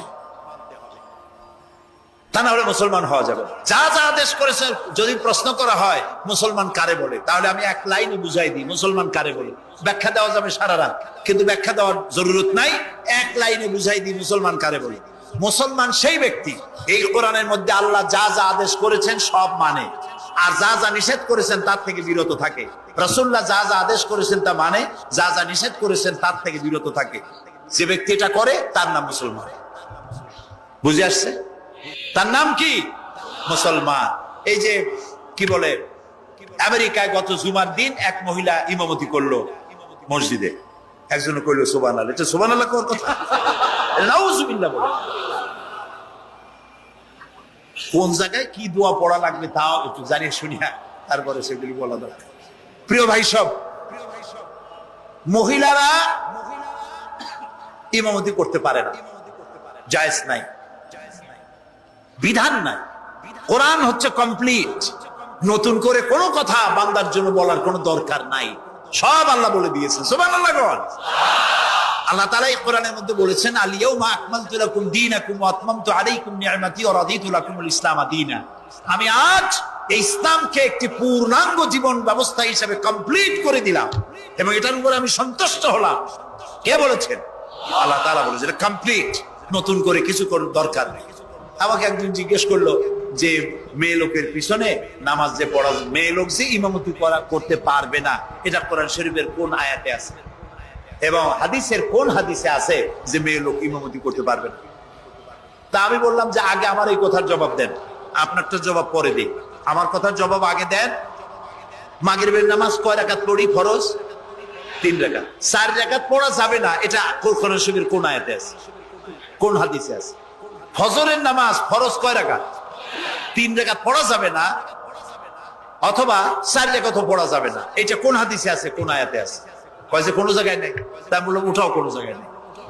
রাসূলুল্লাহ ইবাদতের যে নমুনা দেখিয়েছেন, যেভাবে করেছেন, তিনি 2 রাকাত ফজরের নামাজ 2 রাকাত পড়েছেন, আল্লাহ বলে দিয়েছেন ওইটাই ফরজ, ওর 1 রাকাত বেশি পড়া যাবে না। 3 রাকাত মাগরিব, 1 রাকাত বাড়ানো যাবে না। জোহর সব দিন জোহর পড়ি 4 রাকাত ফরজ, আর জোহরের ওই নামাজটি জুমার দিনে কয় রাকাত পড়ি? 2 রাকাত ফরজ পড়ি। এই কনসেশন কে করলো? না, আল্লাহ করেন না। এই কনসেশন করেছেন মুহাম্মদ রাসূলুল্লাহ সাল্লাল্লাহু আলাইহি ওয়াসাল্লাম। ইবাদত রাসূলুল্লাহ যদি 2 রাকাত পড়েন, 2 রাকাত পড়াই ফরজ। যদি ইবাদতের যে সব নমুনা তিনি দেখাইছেন, তার থেকে ইবাদতের নতুন কোন নমুনা দেখাবার কোনো সুযোগ নাই। মহিলাদের আল্লাহ পাক এই পৃথিবীতে একজন মেয়ে লোককে নবী বানান নাই, বানিয়েছেন? যদি মহিলাদের ইমামতি জায়েজ থাকবে, তাহলে নবী করিম সাল্লাল্লাহু আলাইহি সাল্লামের জামানায় না হোক, অন্তত তার ইন্তেকালের পরে তার স্ত্রী আমাদের মা হযরত আয়েশা সিদ্দিকা রাদিয়াল্লাহু তাআলা আনহা এবং খাতুনে জান্নাত হযরত ফাতেমা রাদিয়াল্লাহু তাআলা আনহা মসজিদে নববীতে অন্তত একদিনের জন্য হলেও জুমার নামাজের ইমামতি করার চান্স পেতেন। সুতরাং ইসলামে নাই, ইতিহাসে নাই। এগুলি হচ্ছে ইসলামের বিরুদ্ধে পরিচালিত যত ষড়যন্ত্র বর্তমান যুগে শুরু হয়েছে, এটাও তার আরেকটি ষড়যন্ত্র ইসলামের বিরুদ্ধে। প্রিয় ভাই সব, এই জন্য আমাদের মনে রাখতে হবে নতুন কোনো কথা আমরা মানি না। কোরআন এবং হাদিসের মধ্যে আল্লাহ তাআলা সব কমপ্লিট করে দিয়েছে। সুবহানাল্লাহ ওয়া বিহামদিহি। এই জন্য আল্লাহর হুকুম এবং আহকামকে মানা, এই 4টি কাজ, এই 4টি শর্ত যদি পরিপূর্ণ করতে পারি, তাহলে আমরা পুরোপুরি মুসলমান। মিথ্যে কথা বলা যাবে না, ওজনে কম দেওয়া যাবে না, খাদ্যে ভেজাল দেওয়া যাবে না, মদ জুয়ার কাছে যাওয়া যাবে না, জিনা ব্যভিচারের কাছে যাওয়া যাবে না। সকল ব্যাপারে আমাদেরকে ঐক্যবদ্ধ থাকতে হবে ইসলামের উপরে। আমরা বলি আলহামদুলিল্লাহ। প্রিয় ভাই সব, আজকে আমাদেরকে, আমি আর লম্বা করতে চাই না, অন্তত এতটুকুন যেন আল্লাহ আমাদেরকে আমল করার তৌফিক দেন। আমরা বলি আমিন, সবাই বলি আমিন। এজন্য চাই আমাদের দেশে আমরা যেন এই দেশটিকে, পৃথিবীর প্রত্যেকটি মুসলিম দেশের আশেপাশে আরো অনেক মুসলিম দেশ আছে, আর আমাদের ভৌগোলিক অবস্থানটা এমন যে আমাদের আশেপাশে অনেক বড় বন্ধুরা এত বড় আমাদেরকে মহব্বত করেন, কাটা তার দিয়ে বেড়া দিতেছে তারা, আমাদেরকে সাংঘাতিক ভালোবাসে, আমাদের সাথে কোলাকুলি করে, কিন্তু মাঝখানে একটা বড় মাদার কাছে আছে। কথা বুঝতে পেরেছেন? এই জমিনে বাস করতে হলে সম্মান নিয়ে, ইজ্জত নিয়ে, স্বাধীনতা নিয়ে যদি বাঁচতে হয়, তাহলে এখানে একটি আদর্শিক বাঁধের প্রয়োজন। ওরা কাঁটা তারের বেড়া দিয়েছে, আমরা আদর্শের বেড়া দেব। সেই আদর্শের নাম হলো ইসলাম, কেবলমাত্র ইসলাম, একমাত্র ইসলাম। এবং এই আদর্শ সকলের জন্য, কারণ ইসলাম তো আমার একার না। ইসলাম কি আমার একা? আপনাদের একা? ইসলাম কার? আল্লাহর। জোরে বলেন, ইসলাম কার? অনেকে প্রশ্ন করেন যে ইসলাম যে আপনারা ইসলাম করেন, ইসলাম যদি পৃথিবীতে আসে, যদি বাংলাদেশে কায়েম হয়, তাহলে হিন্দু, খ্রিস্টান, বৌদ্ধ ওদের কি হবে? তা আমি বলি, দেখেন, মায়ের চাইতে খালার মহব্বত বেশি হওয়া এটা খুব সুলক্ষণ না। এটা কি লক্ষণ? এটা একটা কুলক্ষণ। হিন্দু কার? জবাব দেন, হিন্দু কার? খ্রিস্টান কার? বৌদ্ধ কার? ইহুদি কার? আমরা কার? আর এই কোরআনটা আল্লাহ তাআলা। ওই যে তা ঠিক, কিন্তু কোরআন তো 1400 বছরের পুরানা। এই পুরানা জিনিস দিয়া এই বিজ্ঞানের যুগে এটা চলবে কেমনে? কেমনে আমরা একসাথে থাকবো? বলি, ভাই, সূর্যটা কতদিনের পুরাতন কন্ত দেখি? কয় তা তো কোটি কোটি বছরের পুরানা। তো কোটি কোটি বছরের পুরানা সূর্য আগের মতো তাপ দেয় না ঠান্ডা ঠান্ডা ভিজে ভিজে লাগে? কয় যে না, তাপ দেয় তো ঠিক মতো। তো তাপ যদি ঠিক মতো দেয়, সেই তাপ কি শুধু মুসলমানে পায় না হিন্দুরাও পায়? ডাবের পানি যখন আমরা খাই, মুসলমানের মুখে মিষ্টি লাগে, আর হিন্দুরা যখন ডাব খায় তিতের চোটে গাল কানের কাছে যায় না? সবাই সমান ভাবে পায়, বলেন? তাহলে কোটি কোটি বছরের পুরানা সূর্য জাতি, ধর্ম, দল, মত নির্বিশেষে বিশ্বব্যাপী যদি তার কল্যাণময়িতা, যদি তার কল্যাণ করতে পারে, তাপ দিতে পারে, আলো দিতে পারে সমভাবে, তাহলে মাত্র 1500 বছর আগের সূর্যের তুলনায় একেবারেই টাটকা কোরআন শরীফ। মাত্র 1500 বছর আগে এই কোরআন শরীফ দিয়ে যদি আইন তৈরি হয়, তাহলে হিন্দুর কোনো অসুবিধা হওয়ার কথা? খ্রিস্টানের, মেয়ে লোকের, পুরুষের, কারো কোনো অসুবিধা হবে? হতে পারি না, যেহেতু কথাগুলি কার? আল্লাহ তাআলার কথা। দেখুন, কোরআন যদি মানা হয়, যেখানে মানবেন সেখানে শান্তি, যেখানে মানবেন না সেখানে অশান্তি। আল্লাহ তাআলা এই কোরআন বোঝার তৌফিক আমাদেরকে দান করুন। আমরা বলি আমিন। কোরআন এইভাবে এই সামান্য সময় বোঝানো সম্ভব না, সেই জন্য আমি আপনাদেরকে উপদেশ দেওয়ার মতো আমি এরকম ধৃষ্টতা দেখাবো না। আমি পরামর্শ দিতে চাই আপনাদেরকে, যে সেটা হচ্ছে কোরআন বোঝার জন্য তাফসীর পড়বেন। কি পড়বেন কন্ত? যেই তাফসীরটা পড়লে পরে ইসলাম বুঝবেন, নিজেকে বুঝবেন, নিজের দায়িত্বের অনুভূতি বুঝবেন, সেই তাফসীরটার নাম তাফহিমুল কোরআন। বলেন তো নামটা কি? আরেকবার বলেন। 19 খণ্ডে সমাপ্ত। এটি নামটা যদিও আরবি, এটি বাংলায় অনুবাদ করা হয়েছে। বাংলা আমার মায়ের ভাষা, আলহামদুলিল্লাহ কন। বাংলা ভাষার জন্য আমরা গর্বিত, আলহামদুলিল্লাহ কন। আর ভাষার স্রষ্টা পৃথিবীর কোনো মানুষ নয়, ভাষার স্রষ্টা কে? আল্লাহ চুজ করেছেন আমাদেরকে বাংলা ভাষার জন্য, তাই আমরা বাংলা ভাষী। আর বাংলা আমার প্রিয় ভাষা, আমার মায়ের ভাষায়, আমার বাপের ভাষায়, এই বাংলা ভাষায় কোরআন শরীফে অনেক তাফসীরের বাংলা হয়ে গেছে, আলহামদুলিল্লাহ। এবং হাদিস, এমন কোন হাদিস নাই যার বাংলা হয় নাই। এমন কোন ইসলামী সাহিত্য যা মুসলমানদের জন্য প্রয়োজন, তার সবগুলি বাংলা ভাষায় ছাপা হয়ে গেছে, আলহামদুলিল্লাহ। কিন্তু আমাদের একটু কপাল খারাপ, এখানে বিমল মিত্রের কড়ি দিয়ে কিনলাম এত বড় বই, এগুলো পড়তে মাথায় যন্ত্রণা হয় না। শরতের রচনা বলি, রবীন্দ্রের রচনা বলি, বঙ্কিমের রচনা বলি, পড়তে মাথায় যন্ত্রণা হয় না। বড় বড় নাম করা নাট্যকারদের লেখা এই সেই হাবিজাবি কত বইপত্র, সব পড়তে পারে, কিন্তু কোরআন শরীফের একটা তর্জমা, একটা আয়াত, 2টা আয়াত পড়ার মতো ধৈর্য আমাদের নাই। প্রিয় ভাই সব, যারা পড়ে না তারা পৃথিবী গড়তে পারে না, যারা পড়ে তারাই গড়ে। আপনি চিন্তা করে দেখেছেন, গত 100 বছরের ভিতরে এই মুসলমানেরা পৃথিবীকে কিছু উপহার দিতে পেরেছে আবিষ্কার করে। আপনার পকেটে যে মোবাইল, আমার পকেটে যে মোবাইল, এটা আমাদের আবিষ্কার করা না? কম্পিউটার আমাদের আবিষ্কার করা না? কিন্তু যখন আমরা পড়তাম তখন আমরা আবিষ্কারও করতাম। এক সময় ঘড়িটা আমরা আবিষ্কার করেছি, আপনার আমার হাতে যে ঘড়ি, এই ঘড়ি আবিষ্কার করেছে মুসলমানেরা, কম্পাস আবিষ্কার করেছে মুসলমান, অ্যালজাবরা, ম্যাথামেটিক, জিওমেট্রি আবিষ্কার করেছে মুসলমানরা, এই সার্জারি মিনাল মুরসালিন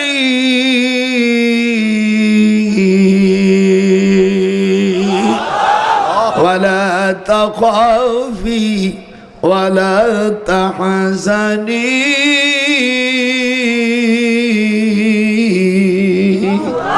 কোনো ভয় করিস নাই, ওয়ালা তাখাফি ওয়ালা তাহজানি, কোনো চিন্তা করো না। হযরত মুসার মা চলে গেল, দেখছেন ফিরাউন শয়তান গেছে বাড়ি, আর ওই খাটের ভিতরে মুসা আলাইহিস সালামের আব্বা আম্মা মিলনে মুসা পয়দা হয়ে গেছে। 3 মাস পূর্তে 4 দিন আগে স্ত্রীকে পাঠাই দিয়েছে, আসল কাম তো হয়ে গেছে। হাত ওঠা, হাত ওঠা, আসল কাম হয়ে গেছে। এদারে মুসা আলাইহিস সালামের মা পেটে বাচ্চা আসছে, চিন্তা করতেছে ওয়ায়ুসাব্বিহুনা আবনাআকুম, বনি ইসরায়েলের ছেলেদেরকে তারা হত্যা করে, ওয়ায়াস্তাহয়ুনা নিসা, আর নারীদেরকে জীবিত রাখে। হযরত মুসা আলাইহিস সালামের নানা বাইতুল মুকাদ্দাসের খতিব এবং ফিলিস্তিনের প্রেসিডেন্ট। দেবা কিছু দাও, আচ্ছা ঠিক আছে, কিছু পয়সা চাইছে, আমি দেওয়ার সাথে সাথে বুঝছি 19টা সাল মেয়ে জমাইছি তো বুঝি, খালি ইশারায় দিলি। আর তা আমরা যদি না ইশারা বুঝবো, আমরা দীর্ঘদিন রাষ্ট্রের ক্ষমতায় থাকতে পারতাম না। সব বুদ্ধি আমাদের আছে। নাতিরা দেখতেছে আমার বুড়ো, আমার আসেন, আমার কাকা এত ব্রেনি মানুষ, বাবা চাড়ে মার দিয়ে দেয়। দাদার দিক টাকা এইবার খুব লক্ষ্য করে, এইবার সন্তান প্রসব হওয়ার পরে কুলসুমকে পাঠালো। কুলসুম মুসা আলাইহিস সালামের বোন, উনি যাইয়া এইবার আল্লাহ তাআলা অন্তরে তার সান্ত্বনা দিল। ইনকাদাত লাতুবদি, ধরিস না কেন, ধর। ইনকাদাত লাতুবদি বি লাউলা আরবাতনা আলা কলবিহা লিতাকুনা মিনাল মুমিনিন, আমি যদি মুসার মার অন্তরে আমি আত্মবিশ্বাস জন্মাই দিলাম। এবার সিন্ধুক আসলো, নাজরাতুল বারাইন, যেরকম নাজরাতুল, ওই গ্রামটার নাম নাজরাতুল বারাইন, মাজমাউল বাহরাইনের উত্তর পশ্চিম কালে হালাঙ্গা থানার পাশে হযরত মুসা আলাইহিস সালামকে আল্লাহ তাআলা সিন্ধুকের মধ্যে দেওয়ার নির্দেশ দেওয়ার পরে বলছে, বেটিরে ভয় করিস না, ওয়ালা তাখাফি ওয়ালা তাহজানি, চিন্তা করো না, ভয় করো না, তোমার এই শিশুকে আমি ওয়াজাইলুহু মিনাল মুরসালিন, হাত ওঠা, ওয়াজাইলুহু মিনাল মুরসালিন, আমি তোমার এই ছেলেকে আমি আল্লাহ রসুল হিসেবে পাঠাবো। আল্লাহু আকবার। ওয়াকালাত লিউখতিহি কুসি, পড়ার টান্ডা শোন। ওয়াকালাত লিউখতিহি, উক্তি মানে বোন, হযরত মুসার বোন কুলসুমকে পাঠালো। মার মনে মানে না, যদিও সিন্ধুক দিয়েছে নদীর কিনারা দাল, আবালাল থানার রাস্তার দিয়া মুদকা, আবালাল শিবরা, জাইরুন, ইবালন, আফতাত, মিশর, এসব জায়গায় আমি গিয়েছি গাড়ি চালাইয়া। এই যে আমার দিক টাকা নিজের প্রাইভেট কিনে বউডারের কাছে রেইয়া, ওরে বহু আমার গলা আর তাবিজ, যে বউকে গলার তাবিজ না বানাইতে পারে ও শালার বিয়ে করা ঠিক হবে না। শুনছিস? ওরে বউ আমার গলার তাবিজ হুন্না লিবাসুল লাকুম ওয়া আনতুম লিবাসুল লাহুন্না। স্ত্রী তোমার পোশাক স্বরূপ, স্বামী তার পোশাক। দুইজনে শোয়ার সময় বোতাম লাগানো আল্লাহ হারাম করে দিয়েছে। যারা বুড়ো হয়ে গেছো, ভুল করলে এখন থেকে কাজা আদায় করবি। আমার বুড়ো ভাবি কবে, হাই শালার বুড়ো তুমি এখন কি আমার কিছু আছে? এ ডাক্তার এদিক তাকা, এবার গেলি পিটন দেবো ভাই। এই ওয়াজ পাবি কোথায়? আল্লাহর কোরআন। মুসলমানের বাচ্চা না তোরা? হুন্না লিবাসুল লাকুম, কথা বল। হুন্না লিবাসুন, আল্লাহ পাক স্ত্রীকে স্বামীর